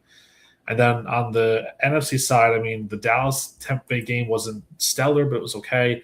San Fran put up a lot of points there, and then the Giants beat Minnesota and Captain Checkdown. It just kind of, helped out that way. Did his thing. So, yeah, it did its thing. So I think that was a better wild card weekend just because I feel like, we got 4 good games. Like here we got 4 good games and then, 2 myths. So I feel like it's kind of similar in that respect. Even Steven. All right. Yep. Speaking of even Steven, the guy who his regular season record was always even in some way, shape, or form at the end. Always above or at 500, never below. But it just didn't matter. He was not fired. He was let go ceremoniously. Ladies and gentlemen, friend of the show, Mike Tomlin, is no longer the Steelers head coach. Was it like a let go? Because everyone said that Mike Tomlin informed the team he was stepping down. Was it like you're going to be fired? Like I didn't understand the context. They essentially, I mean, it's not a surprise that they wanted to try to give respect to the guy who was at minimum consistent throughout the entire time. I don't think there was ever going to be a world where they were going to fire him. No, you could say that he stepped down, and again, this is a PR spin, right? The PR spins can convince anyone. It's a very nice and potentially likely thing for Tomlin to be like, okay, I do want to step away, but it's also very likely that the Steelers were like, okay, seriously, can we be done with this? So, at the end of the day, Mike Tomlin no longer the Steelers head coach. 3 consecutive playoff appearances, 5 playoff appearances in the last 6 seasons, but 0 playoff wins in that time. So there's that. I'll say 0-6 because 2016 they at least they made it to the AFC title game, so I'm not going to ding that against him. But since 2017, 6 playoff appearances and 6 playoff losses, 6 one-and-dones in the wild card. Tough times, baby. Tough times. So he's gone. The consistency was I saw I'm sure one of you saw it. Rick probably saw it. Was it? There have been more popes than Steelers head coaches since a certain year. Was the stat? Yeah. So there's that. It's kind of hard to say. Like we say the friend of the joke. We say friend of the show thing kind of in jest because it is a fun thing. Mike Tomlin, for one of the consistent, he was the longest tenured head coach, not just in the NFL. I think in all of North American of the main Big 4 North American sports leagues before he officially stepped away. So, if you're Pittsburgh boys, we're not going to go in depth with this. I think when we get to the conference championships, or maybe like that week in between the Super Bowl and the conference championship games, we can actually go way more in depth about the head coaches here because we do want to get to the divisional games here. But just in general, what do you do if you're the Steelers in this? Who? I'm not asking for a name, but the kind of person that you have to hire if you want to try to continue the legacy of what you've had for the last 40-something years of only having 3 different guys take the helm. Well, you gotta say that I'm sure if they made this move, there was someone that they had in mind. They're not doing this without some sort of plan in place, which is fair. That's not the Steeler way. I mean, maybe I'm wrong. Maybe we're looking at a new Steeler organization, but I gotta think that they had something in mind. Obviously, legally, you can't talk to anyone specific, but right, this can't just be like a "we'll figure it out" kind of move for this team. It would not surprise me if, and I didn't even know because of the coaching carousel this year. Because what now is it? 8 or 9 teams are now looking for new head coaches, right? Yeah. It's 9. Mm-hmm. So you have so many guys are going so around, and it's disadvantageous if you're the Steelers to make this decision after the wild card because other teams were able to interview candidates, and we know. Let's just be real here. As of today, John Harbaugh was flown into New York and all that jazz tonight. Very real chance that the day after this podcast is that he'll be the official Giants head coach. Like it's a fair chance. I honestly probably would have predicted that if we had done like a head coach prediction thing, but like, so that's one name. I know where the Steelers going to bring in John Harbaugh, probably not. But let's just say that would be crazy. Yeah, right. There are names that are already listed as potential front runners, but they're all coordinators. Exactly. So like what I'm saying to Justin's point is that I don't think you can do this if you only strictly have it set on one person. I think there needs to be 2 to 3 guys that you would have been okay with making this decision for, and now they can interview they have to interview other people, of course, but there's probably a key 2 to 3 guys. Like they're going to get the whole spiel. They're going to get to see the Super Bowl trophies. They're going to get to see everything about Pittsburgh. They're going to be on a nice little boat ride on the 2 rivers and all that jazz in Pittsburgh, and that's what it's going to end up being. So. I'm kind of on Justin's side. Like you would hope that this is still a educated move from a team that has been one of the class organizations in football for literally decades. But I don't know. This is a very different owner. This is, still in the Rooney family, but it's the child of the original. So it's like, I don't know. Well, I've seen many organizations where it passes down to the son that they tend to screw it up. Hello, Detroit. Well, I'll tell you something that's really, really interesting. To your point about the Popes versus the head coaches aspect, yes, it's 6-3, by the way, in the last 50, 60 years. But what's really interesting is that the Steelers have not hired – this is a mind-blowing fact of the week, by the way. The Steelers have not hired an offensive coach to be their head coach since before this run started, because Chuck Noll was the defensive coordinator, so was Bill Cowher, so was Mike Tomlin. So for 50-plus years, their leader has been a defensive-minded head coach, which is not showing well for Arthur Smith, who is their offensive coordinator. But it's showing well for guys like Jesse Minter, the Chargers D coordinator, who might be a possibility. Anthony Weaver, Brian Flores, another possibility too. Yeah, I love that name. Chris Shula was the D coordinator as well, and with the Rams. So the Steelers have that mentality of defense is going to win us championships. Which, to be fair, that whole run from Chuck Noll and Mike Tomlin, their Super Bowls have been predicated on defense. I don't think that's going to change anytime soon. And also, if you look at what their bread and butter was this year, it was their defense. Yep. Highsmith, Queen, Porter, Watt when he was banged up with the lung. They had some good players on the offensive line, but their defense was really what kept them in the games and kept them going forward. So I don't think that's changing. I really don't. I think they're going to bring in a defensive-minded guy again, and maybe again. And it might be a case where you have a Shula, a royalty name in the league, heading up one of the royalty franchises in the league. It seems like a match made in heaven to me. I don't know. Yeah, so I was going to say, I think to what Justin was saying before, in a robust defensive coordinator, so many DCs are getting these head coaching interviews. One of those guys feels bound to become the Steelers head coach. Yeah. It's going to be interesting to see who does. I think Brian Flores is going to get real consideration, kind of like Justin made his note that that's one of the key guys for him. I think Flores and Shula are probably I'd be shocked if they're not the top 2 in the Steelers internally. I think it's one of those guys is going to be who they pick, because I think the talent and lack of experience in Minnesota, the fact that they were still as good as they were with Flores, you give him more weapons to play with. And now they still have to kind of fix certain things on that Steelers team, right? Secondary and all that jazz. But they very much that you said it, Rick. The front 4 was great. And when TJ Watt's internal organs don't fail on themselves next year, he'll be able to be a 15-sack guy again, potentially, or minimum double digits. Let's keep it honest. Jalen Ramsey, late stage in his career, he's not a number 1 shutdown corner anymore, but he's still a valuable piece of a secondary. A lot of Steelers fans were pretty happy, relatively speaking, with how Jalen Ramsey performed for them this season in that secondary.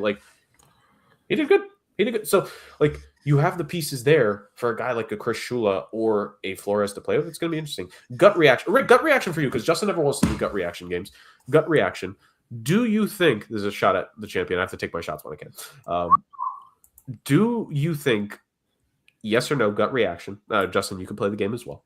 Will Mike Tomlin be a head coach next season for a team? No. Oh my God. No. Well, again, think of it here. Here's the thing with that too.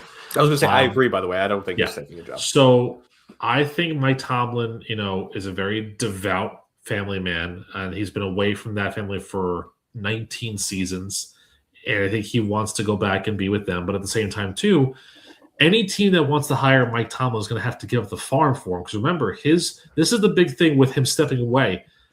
Much like the Saints own Sean Payton's rights and the Broncos had to trade away to get him, the Steelers still own Mike Tomlin's rights, and they do so until 2027 when his contract officially expires. So any team that wants to trade for Mike Tomlin or wants him to be their head coach is going to have to give up significant draft capital to bring him in. Now, or you wait. or you wait. But by that point, there might be another team that might, be more inclined to have him go there. Maybe an opening. Maybe he really wanted to go to, let's say, San Francisco, just as an argument's sake. And in 2 years' time, he's not there, but you might want to trade for him. But you say, no, let's wait. But then in 3 years' time, Kyle Shanahan's out of San Francisco, and he wants to go there, and the Niners throw whatever they want. And so you missed out on what could be a canvas head coach. Well, when you say 2027, does that mean like the start of the 2027 league year or through the end of that 2027? Through the end of that season, I believe. Yeah. Really 2028. Yep. So basically, it's not this cycle. It would be the next cycle. You're still offering draft capital to trade to get Mike Tomlin as your head coach. The following cycle is when it's open season. There you go. But he's not making it past the next cycle. He's not. Yeah, we'll give it time. Interesting. All right. There you go, ladies and gentlemen. So there are thoughts about Mike Tomlin and the end of that great partnership. Tomlin and Pittsburgh. They did get a Super Bowl at the end of the day. We're never able to make it back over that hump. Man, there were some talented teams in Pittsburgh during his time, to say the very least. Yeah. If only they could have had that talent at the same time. Oh boy. All right. Divisional round preview / prediction, ladies and gentlemen, is the divisional round of the postseason. So here are your matchups. We're going to start with the number one seeded matchup in the AFC. The bye week team, of course, was the Denver Broncos because they had the number one seed to end the regular season. They are going to be facing in Denver, Colorado as the January 17th. So that's the Saturday game if line up properly. And if they don't, oh well. Saturday, 4:30 p.m. It's going to be Bills Broncos in Denver for that one. On the other side of the AFC is one of the Sunday games, is the 3:00 Sunday game. It is going to be in Foxborough. The Houston Texans are going to go in and take on the New England Patriots. So there's the AFC bracket of things. On the NFC side, the San Francisco 49ers are going to travel to Seattle, familiar territory, as they're going to face the Seattle Seahawks in the late game on Saturday. And then in the later game on Sunday, the Los Angeles Rams, Justin was mentioning, warm weather team, dome team going against the cold in Foxborough. Well, the warm weather dome team in LA is going to be going up against the cold team in Chicago because that game will be in Chicago as the Bears take on the Rams. So there are your four matchups here very quickly. Real quick here, boys. I'm loving the gut reactions here. So not so much gut reaction. One game to definitively watch this weekend of these four matchups. Which one would you pick? Ooh, I go Bears Rams. Nice. I go Bears Rams. Do I get to explain or no? Let's have Justin say his real quick. Gut first. No, I get that. I'm definitely torn between the two NFC teams, but I got to choose a divisional matchup if I'm going to choose one. So I'm going to go Seahawks Niners. That's fair. Reasonable. That's fair. More than reasonable. I think I'm in agreement. I think it's those two. If I had to pick one of the AFC games to want to watch over the other, this time last year, remember last season, the Broncos were a wild card team and they had to go up against the Bills and the Bills handled them very thoroughly. Now you look at it, the Bills are going into Denver. They're continuing this run of fortune for themselves. This run of destiny is what they're trying to do. And they're going against a Denver team that is now the number one seed in the AFC. It's beautiful storytelling. It's fantastic to say the least. So that, just from that perspective of, okay, this Denver team is now a year older, a year more experienced against the team that is going at it I think there could be That some defense interest. is playing in a way that we haven't seen in a long time. Yeah, but that's the classic case of rust versus rest. That is going to be a conversation, to say Yeah. the very least, because you can, and this is why I think ultimately I'm siding a little more with Justin in terms of Seattle and San Fran. This is the third time on my screen he's up there. So there we go. There we go. How about this? There, I handled it for everything. Ultimately, I think a divisional game, third time they're seeing each other this season. Tensions are going to be high. Execution is going to have to be higher. It's going to be a great game. I don't think it'll be the blowout that it was a couple weeks back, but it wouldn't surprise me. It's like it could go both ways. Christian McCaffrey could run over everyone, or the FC. I mean, that is the best way to describe that side of things. And meanwhile, or continuing on, like that NFC West matchup, third, like it's going to be good. A hot-blooded rivalry is what we needed right there. That should be a good one, to say the very least. So 8 teams remain, 4 games there. Quick analysis throughout. Justin, what is going to be the X factor? Let's keep it in the NFC since you guys both picked NFC games. Justin, what's going to be the X factor in that Seahawks and Niners game to you? Very fast. Whoever gets their offense going first. I think that it's really, actually, realistically, it's going to be the Sam Darnold versus the 49ers defense. It's funny because he was there 2 years ago, so it's a defense he knows pretty well. And can he get that offense humming the way that we know he can? Or is this another choke game for Sam Darnold? It's the first time he's been a number 1 seed. It's the first time he's had some rest. But can he get it going in the playoffs? And that's really what it's going to come down to. Yep, it's going to be interesting. Rick, your X factor in the Rams-Bears game. Matt Stafford's finger. It's going to be 17 degrees on Sunday night in Chicago. There's a slight chance of snow. How is that finger going to hold up against this tough Bears defense? He's not going to be able to throw the ball very well in that weather. He'll have to hand the ball off a lot. That's going to be a big key. If that gives him any kind of like hampering, the Rams, even though they've got a very prolific offense, they're in a lot of trouble. Very rare. And I forget the stat. I wish I had ever wrote it down or said, but Matthew Stafford in cold weather. I mean, it's funny to say because he played in Detroit for so long. I think the stat may have to do since he became a Ram. It's not the cleanest record for himself in these cold weather games since he became an LA Ram. 1-8 in outdoor games played in rain or snow. There it is. That's going to be tough. That's going to be tough. If those elements get tricky, it's going to be a tough one. All right, AFC games. I'm not going to give Justin the Patriots game because we know his X factor is Patriots must lose. Oh, come on. So Justin, Not Bills really an X factor. I mean, X factor decision, whatever. Broncos, Bills. What's the X factor in that game to you, Justin?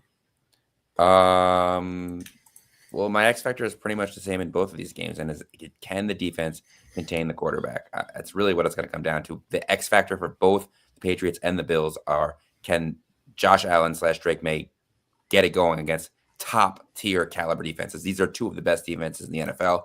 They are known for shutting down the quarterback of the opposing team and keeping a foot on their throat. Big hits, causing turnovers, causing chaos. Can the Broncos finally shut down a guy like Josh Allen, who's got so many weapons? Or is he going to tear him up again and make it to another AFC Championship game? Yep, absolutely. And I'm interested to see how Bo Nix is going to be in this situation. 1 week of rest now. You were the first seed. A lot of critiques about the regular season that he and the Broncos had, rightfully so. Not debating it, but it's going to be interesting to see how he is going to be with the pressure. You could go on both sides. The pressure is on the Bills because let's talk about the narrative. Well, hold on, Rick. Patriots, Texans, X factor. Will Campbell. Rookie season. Yep. Rookie season. This is the biggest game of his young career so far, and he's going up against a very intimidating and very fearful Texans defense with Danielle Hunter, Tuo, Will Anderson. Yeah. This is why he was drafted number 4 overall, was to be the blindside blocker for Drake May. If he has a great game and Drake May has time to throw the ball, Patriots will be in business. But if not, if the Texans get to him and get past him, it's going to be a long day in Foxborough. This is going to be a case where the less you hear his name today in that game will be the better because they'll bring it up seldomly if he's stopping them, and then they praise him because they praise offensive linemen like twice a game. Yep. If he's having a bad game, it's going to be a long day, like you said. You'll hear about it in the fourth quarter. Yeah, exactly. You'll hear about it in the second quarter if Drake May gets sacked for the third time. Yeah. Bills. I think you guys may have brought it up a little bit last week. No Mahomes. No Burrow. No Lamar. His biggest competitors, all in this conference, mind you, are all out of there. I know I brought this up every single time because I think it's worth mentioning the history of this franchise. Disappointment after disappointment after disappointment. AFC Championship games lost. Fourth quarter leads given away. Field goals missed. Forget the decades before. The decades since they've had Josh Allen, which is almost a decade, maybe give or take. We're going to expand it and call it a decade. A lot of heartbreak. They got the first big win of this run. I think everything is going to be on the road here, if I'm not mistaken, because they are a wildcard team. So even if Houston wins, the game will be in Houston.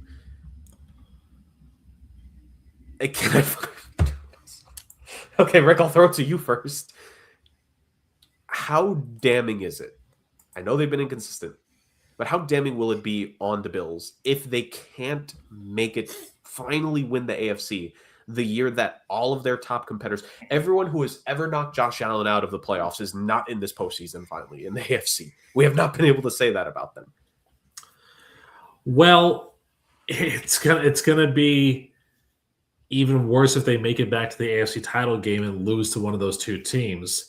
Because if you lose to New England, that's a division rival, and clearly, you hate doing that. And if you lose to Houston, that means out a window. Yeah, if you lose to Houston, that means that you lose to a team who is making their debut appearance in the Super Bowl, and if they win, they'll have done something that franchise has not done. Yeah. So,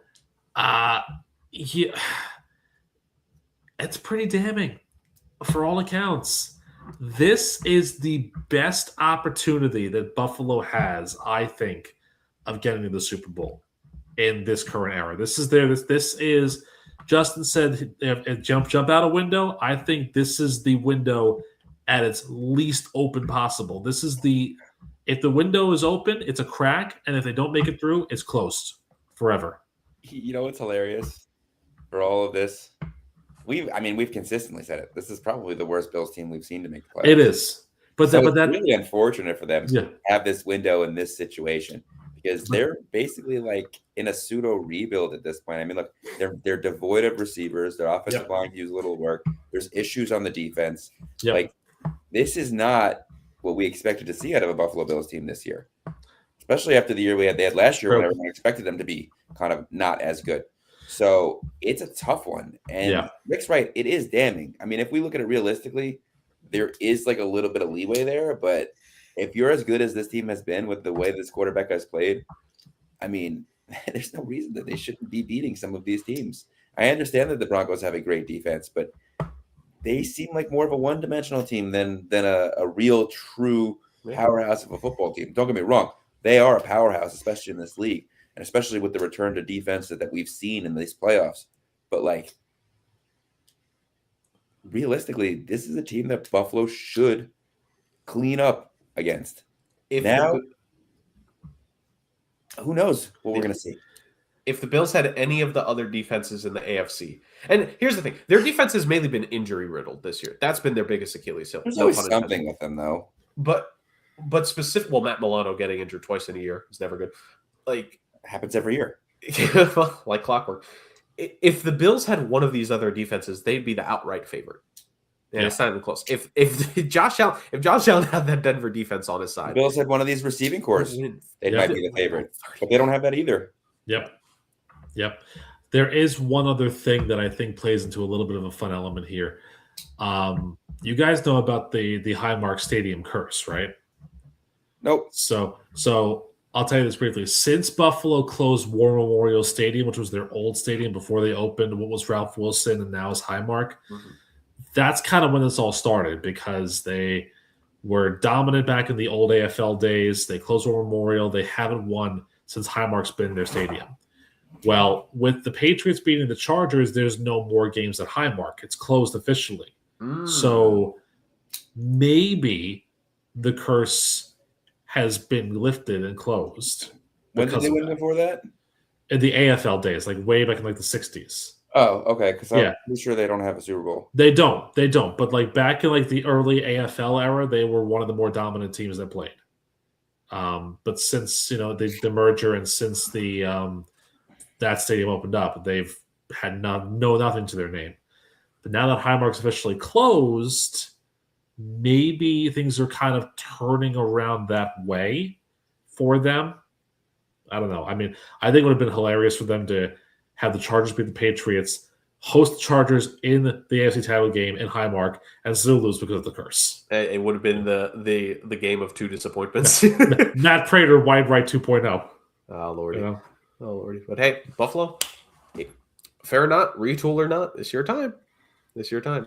Yeah, I think I would say that of these four teams, I think even though it's their worst offense, I still think Buffalo has the best offense of these four teams. I was going to say it's the worst because of Josh Allen. James Cook. Yeah, I was going to say this is the worst receiving core, but this is the best supporting rushing attack that they've had since they've had Josh Allen. James Cook led the league in rushing this year. I agree. That being said, though, to Justin's point, I think that Buffalo has the worst defense of these four. And that's fair. And so that's the best quarterback still here. The best quarterback still of the 8? Of the playoffs, yeah. It's Josh Allen by a wide margin. It's not Matt Stafford. It's not Sam Darnold. Certainly not Sam Darnold. Darnold had a great year this year. Yeah, but he hasn't been a number 1 seed, and now we got to see how he fares. Well, it's not Caleb Williams or CJ Stroud. I'm not saying has played so far because obviously that takes 2 quarterbacks out of the best one remaining. Best quarterback. I mean, I don't think either of us were going to pick Bo this Nix. season remaining. Do you think Drake May deserves any consideration there? Definitely. I mean, I do like Drake May. Well, I mean, but but in the same, why did that become his nickname? I don't know. I think it is Josh Allen. He is the best quarterback remaining. Although Stafford does have a Super Bowl to his name and nobody else does. Cooper Cup merchant in that year. Anyways, that being said. Oh, God forbid he had the best year of wide receiver. Like, what? Thank you for reading my sarcasm. I'm disregarding your sarcasm. So the champion gets to do what he wants, of course. Wow. Iron Jerk, you're really salty this offseason, man. I don't know if I can handle much of this. Yeah, nobody else got that kind of salt when they won. Yeah. Because here's the thing. I was dignified. I didn't disregard the opinions of my compatriots. I have not changed the way I acted just because I won. I've always been like this. You were so dignified that you didn't show up for this one after the episode after the Epic Challenge ended. You were so dignified. I've always been like this. That's true. He has always been like this. I mean, he has contributed most to the swear jar. This is who I am. I was going to say the swear jar is pretty full on Justin's side. He was going to say the swear jar is full because of him. Whereas this is my swear jar. See, it's empty, nice and empty. There you go. Why do you have that next? I'm in the kitchen. I'm in the kitchen. Anyways, cooking up something good. All right, he's cooking up. I did. Yeah. You know what he's cooking up, Justin? He's cooking up his playoff predictions because now it's time, boys. Wow. There you go. There you go. Boom. Perfection. It's called a segue in this business. So, 4 games. Let's start on the AFC side first. Big shot. He's on ESPN now. Justin. We don't reveal the jobs here. Thanks, Dr. Professor. Anyways, Justin. We'll start on the AFC side. Prediction for Broncos Patriots. Or Broncos. Jesus. Broncos Patriots. Wow. You're revealing the script already, huh? Man. The sheeple. I don't know. Broncos Bills. Those Bills. I'm gonna go with the Broncos. I want to pick the Bills. The Bills should win, but I'm just gonna go with my gut here and say that the Broncos really hold them down. Okay, Rick, what about you? See, my thing with the Broncos is that I don't necessarily know if they are deserving of the number 1 seed. This has been such a weird season, and I feel like this is a time where they might have some difficulties. I mean, defense is really good. Their offense is kind of questionable. Bo Nix has been a good quarterback, but his receiving core has been a little bit iffy there. I don't think there's any stopping this train going. I mean, I will go with Buffalo. It might be an upset pick here, but I will go with the Bills over the Broncos. I think you have to take into account also the beating that Josh Allen took last week. I He's going to completely- get hit again, too. How long can he weather that storm? At least one more game, I think. I mean, We'll see. it's going to be tricky, but I It's also gonna be tricky. it's going to be tricky. But I also think that if it comes down to it, I would trust him hitting the ball to James Cook a little bit more too. So I'll take Buffalo. Yeah, but to that plays right into the Broncos' hands. It does, 100%. Game if it ends up being game on the line with their arm, Josh Allen, Bo Nix, I'm trusting Josh Allen. Of course. That's not Yeah. what I'm debating here. Yeah. So yeah, I will very, very squeakily. By the way, I went 5-1 last week in my personal predictions I made. So yeah, so let's see if that continues. My best first round in a while. Give me the Bills over the Broncos on this one. Okay. And I think to the points that you guys have made, Broncos is fantastic defense. I just there's something about that Broncos offense I think is going to sputter. So it won't end well for them. All right, continuing on the AFC side of things, the Texans at the Patriots. Rick, I will start with you on this one. So this one is going to be the way this is going to shake out is Justin's going to pick who Denver's going to host, and then we're going to pick where Buffalo's going to go to. You and I. Essentially, yes. This is an interesting one because these are two. Bless you. These are two Bless you. very young Good night. teams. Yeah, exactly. They all say bless you. So these are two. Oh, okay, cool. These are two very young teams with very interesting stories and kind of in uncharted territory in a way. Obviously, the Patriots, we know that organization, but this crop, it's been very, very exciting watching them get to this point here. That being said, I was a little scared about how their offense played against the Chargers. They didn't really have a big contest. The Texans' defense has been number one this entire season, and they are scary. They sort of remind me of the Baltimore Ravens defense from 2000, where like the offense was great, but that Ravens defense was nightmarish. And I think that's going to be the difference. So I think that it's going to be really interesting to say this, but not only will the Houston Texans get to their first AFC title game, but they will host their first AFC title game because they're going to beat the Patriots and host Buffalo in a couple weeks. All right. Justin, so like Rick gave the scenario. In this case, you're having one of these teams. You're having one of these teams go to Denver. So who is going to the Mile High City to take on the Broncos in the AFC Championship game? Please. I am picking the Houston Texans. Okay. But as I said, but that if Justin can knock out two AFC East teams in one weekend, I think he'll be the happiest champion there is. He would be. I don't even care so much about the Bills, honestly. Yeah. I don't. For me, it's narrow. I was torn with this one. I'm leaning and I'm going to pick Houston because I think that defense is going. I'm kidding. I'm kidding. I'm sorry. You tread on thin ice.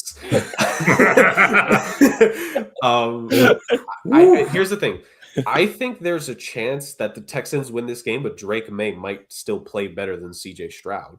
I can see that.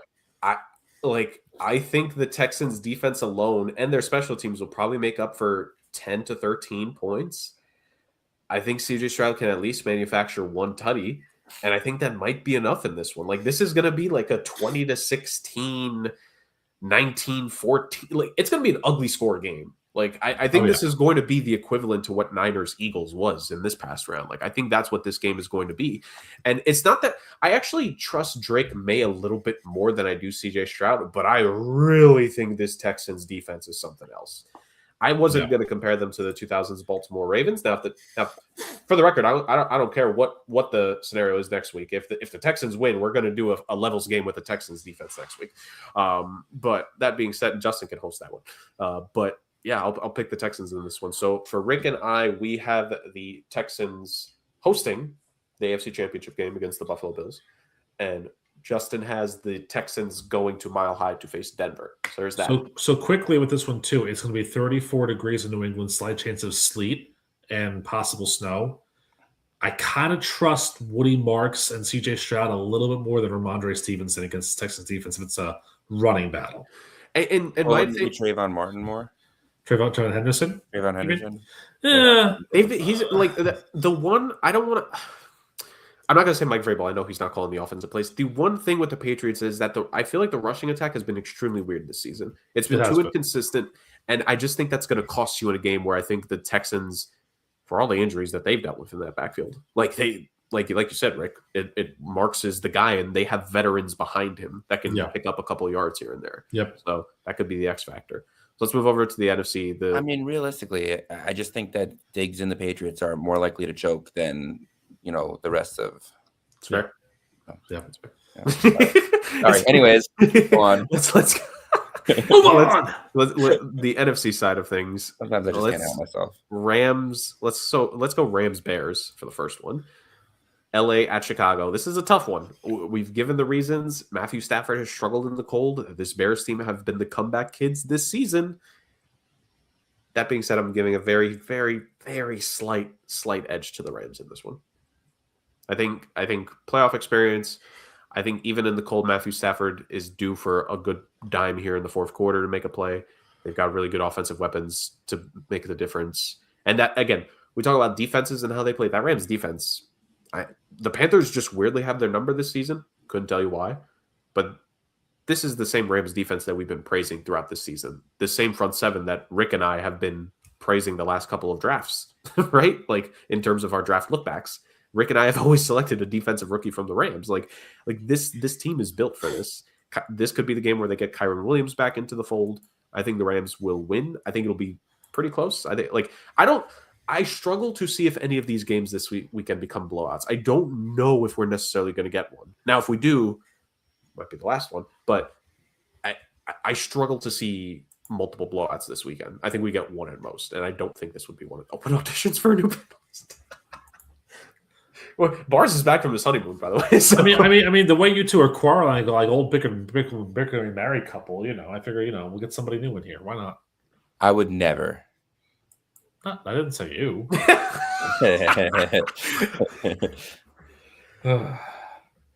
Okay, I made my prediction. What are you two picking? Well, who's going? You're the one that's steering the ship, Captain. Who's picking next? Look. This has been a democracy for several years now. Has it been? Has it really been?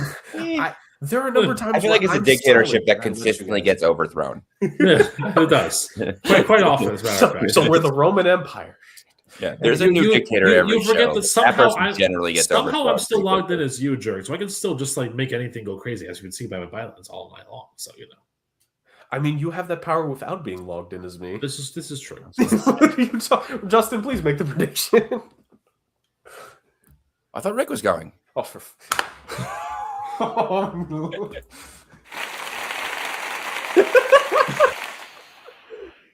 I deserve the first round of applause on this show, actually. Yeah, you did. Which game are we doing? The Bears-Rams? Yeah. I'm thinking... See, this is another one because this is where we go back and forth. Like the Bears-Rams, the one thing that you don't want Stafford to do is turn the ball over. And the best team at turning the ball over this year has been the Bears. So this is one that I'm struggling with. I want to pick the Rams here, but it's hard to... Oh, okay, never mind. You go, Rick. What the hell, man? Wow. Jerk like that one. Damn. Yeah. Okay. No, that's what that means, I thought. No. You get gonged, your turn is over. Jerk's trying to recapture whatever power he thought he once had at some point. What was Jerk that gonged me? Yes. It wasn't me. Okay. This show has gone off the rails, clearly. This is the chaos that people have come to expect. There you go. I want to pick the Rams, but I'm finding it hard to bet against that Bears defense at home. The question is, do they fall too far behind in the beginning? And I'm going to say they do. I'm going to go with the Rams. Yeah, you can only get away with so many fourth quarter comebacks. Like, it's not. How many times have I said this on the show? The Rams are also prone to giving up fourth quarter comebacks this year. So, maybe not 18 points or however many it was in the fourth quarter for the Bears. But they've been close. That wasn't the Eagles game. Like let teams get close in the fourth quarter quite a bit. So you can't really do that either way. I'm going to stick with it. I'm going to stick with my gut and go with the Rams. That's fair. All right, Podfather. Well, the cardiologists are not going to like my answer here because there's an actual scientific study going around right now that after 7 fourth quarter comebacks this season, the Bears are doing more damage to their fans' hearts than the food in Chicago currently is. It's an actual true study. And it's going to be 8. I believe it. Because I have the Bears winning another fourth quarter cardiac Bears comeback to take other ones. I feel like when you have a team that has this much kind of going for it, that it's just almost impossible to stop. And the Bears can beat you in so many ways. I mean, their defense is great. Caleb Williams, if he's not, playing hero ball, he has really good targets. We talked about all of them. DJ Moore has had real good resources this year. They have several tight ends, Colston Loveland, Cole Kmet, really good foil wide receivers in Odunze and Burden. And again, that running game, DeAndre Swift has had a renaissance season, and Mononga has been a good foil too. I think the Rams are a very talented team. I can see it being a high scoring, but again, my thing about this game is that all it's going to take is one bad hit on Stafford and that injured finger to make him feel uncomfortable, because in 17-degree weather with a wind chill, it's going to factor into the negatives. You take a bad hit on that, I don't care how much gloves are on that finger, it's going to sting and it's going to make him really uncomfortable, and that's going to affect the way that he plays. So give me the Bears to take this one, and future spoiler, another kick return by Devin Duvernay will start the comeback, because that's just the MO here. I believe it. Yep. Duvernay's been a weapon for them this year. So, all right, last game on the docket. Seahawks, the number 1 seed in the NFC. San Francisco visiting them, third time they're facing. Wait, George, did you pick? Did I miss it? He picked the Rams. I started the proceedings. Oh, you did start the proceedings. I got so distracted by like the in between that I forgot. Okay, you're right. I remember. So let's continue. So you won't be confused because we're going to start with you on this one. Okay, that wasn't me. I also deserve. I deserve the first cheers. I deserve the first cheers, and I definitely deserve the first. Justin, for the record, that was Rick that played that one. I would never. How dare you? I would have assumed yes, it was the entity. That's fine. That's fine. Anyways, we really gotta hire some sound people on this program. Justin, do you have that budget? Niners Seahawks. You guys are getting paid. Justin, I don't want to tell you this. For that one. How do I end the sound effect? How do you end the sound effects? I don't know. I don't know. I don't know how you do anything over here. I don't know what's going on anymore. Oh my goodness. Money worth it. Okay, now let's get on with the predictions. Justin, Niners at Seahawks. Pick Seahawks. Thank you. Your analysis? Oh, I got scared. I got yelled at. So, I think this is the one blowout of the week. I think that the Seahawks are just that much better than the 49ers. Yeah, I think the 49ers are very banged up. They can probably turn the ball over a couple times. Unfortunately, Brock Purdy is prone to do that. And yeah, I think it's going to be the Seahawks. If they never signed his extension, Corkle Jones would be the quarterback next season. I think this is Opie. This is what I was alluding to. I think this is the blowout as well. I think the George Kittle injury, you're losing for the inconsistency of what his receiving yardage is year in and year out. He deals with injuries. He deals with stuff like that. This is a heart and soul guy for a team like this. He run blocks like George Kittle won't be the same receiver after tearing his Achilles, but he's still going to be a run blocker. Like, dude blocks like that's his first job. And it's amazing to see from a guy who is so talented from a receiving perspective. You lose a guy like that, that's just extra pressure that Seattle has the chance to deliver to San Francisco on a San Fran offensive line that it's kind of been shaky compared to years past. This is not the best offensive line unit that they've had in the Kyle Shanahan days. So I think Seattle's going to be able to do enough defensively. And I think they started to show late in the regular season. They're gaining a bit more balance in that running back room. I think if they can balance the Walker and Charbonnet carries, have them a good diet between them, and then JSN being as talented as he's been, leading the league in receiving yards, just barely above Puka Nacua at the end. I think Seattle is going to, I don't want to outright call this a runaway, but I think 10-14 is a fair enough margin in this one in terms of what could be the final score. San Fran has just lost too much. This might be where the route ends for them. So, Father, the last pick of this weekend is for you. I mean, I hate to be the guy that continues with, just the chalk and everything. But Seattle's plus 191 this season on point differential. It's not just that the offense is prolific, it's that defense is stout. They've got a fantastic secondary, a really good front four and front seven.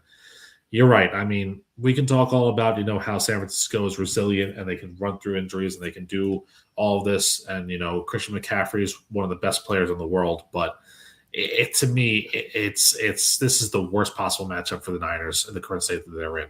I think Seattle wins this game outright convincingly. I think that there's, no doubt in my mind that they're going to be, able to host the NFC title game. And I think, you know what? I'm even going to make a really stupid prediction here. I think Drew Lock is going to take the last snap of the game to take the kneel down because they're going to be so far ahead that Darnold's going to be taken out of this game to prepare him for the next week against Chicago. Good old-fashioned shooter sleeve Drew Lock. Mm-hmm. I love it. One of my guys. Well, I mean, yeah, it's like you said, Rick. Like we don't really want to be always in lockstep. What the heck?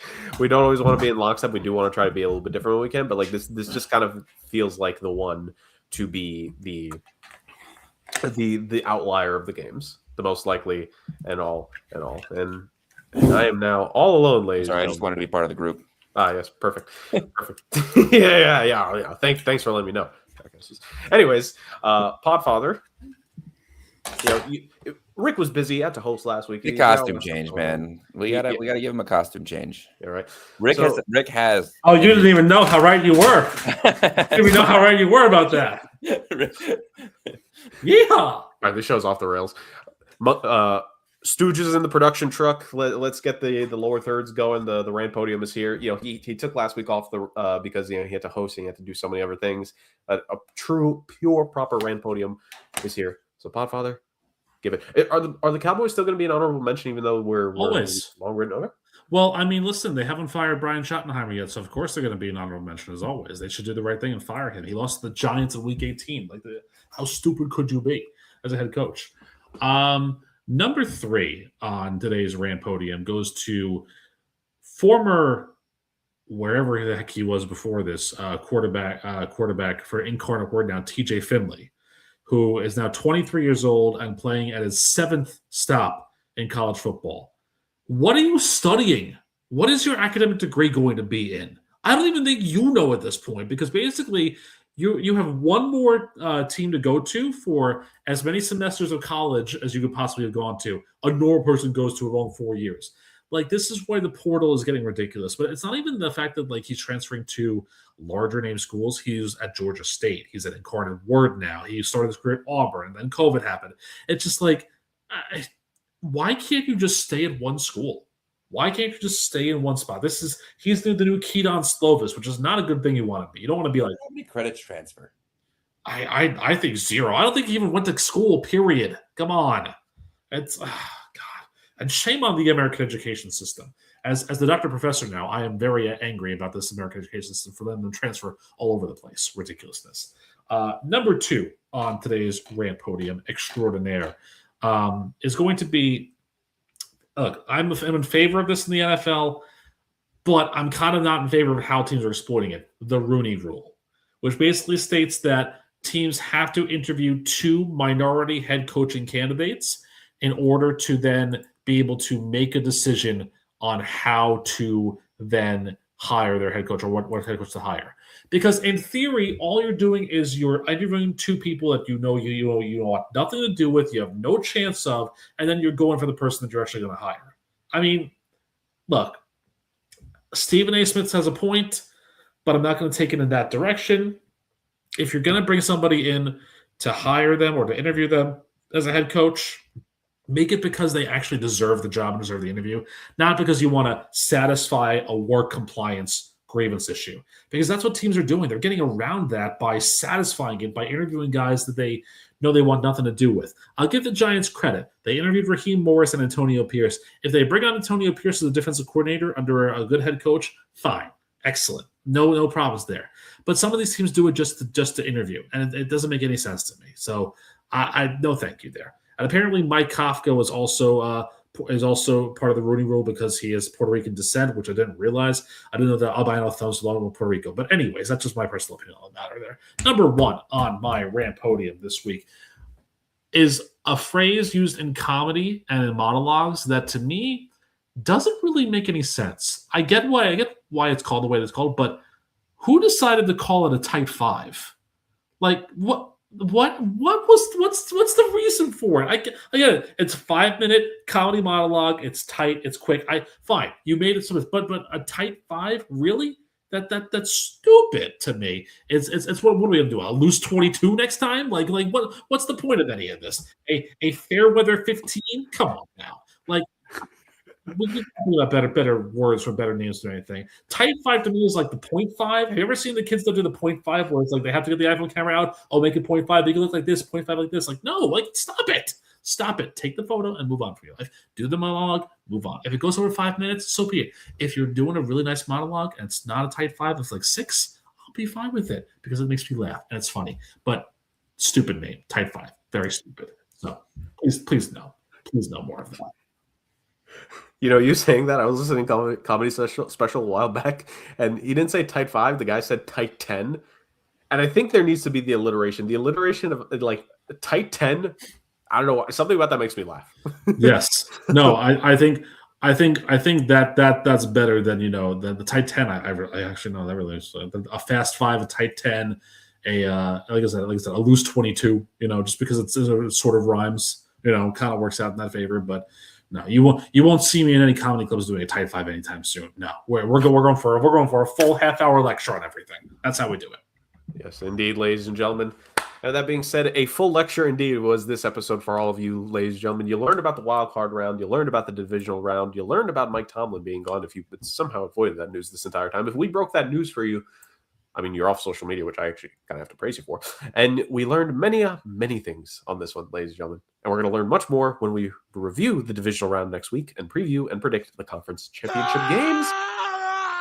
Exactly. That's the people loving the show every single week here on the Sports Agents of Chaos podcast. Fun, football, and chaos. Thank you all for joining us on another fantastic edition of this program. And we will, all three of us, don't worry, we'll all three be here, we think. We'll be here next time on next week's edition of the show. Take care. And bye-bye, everyone.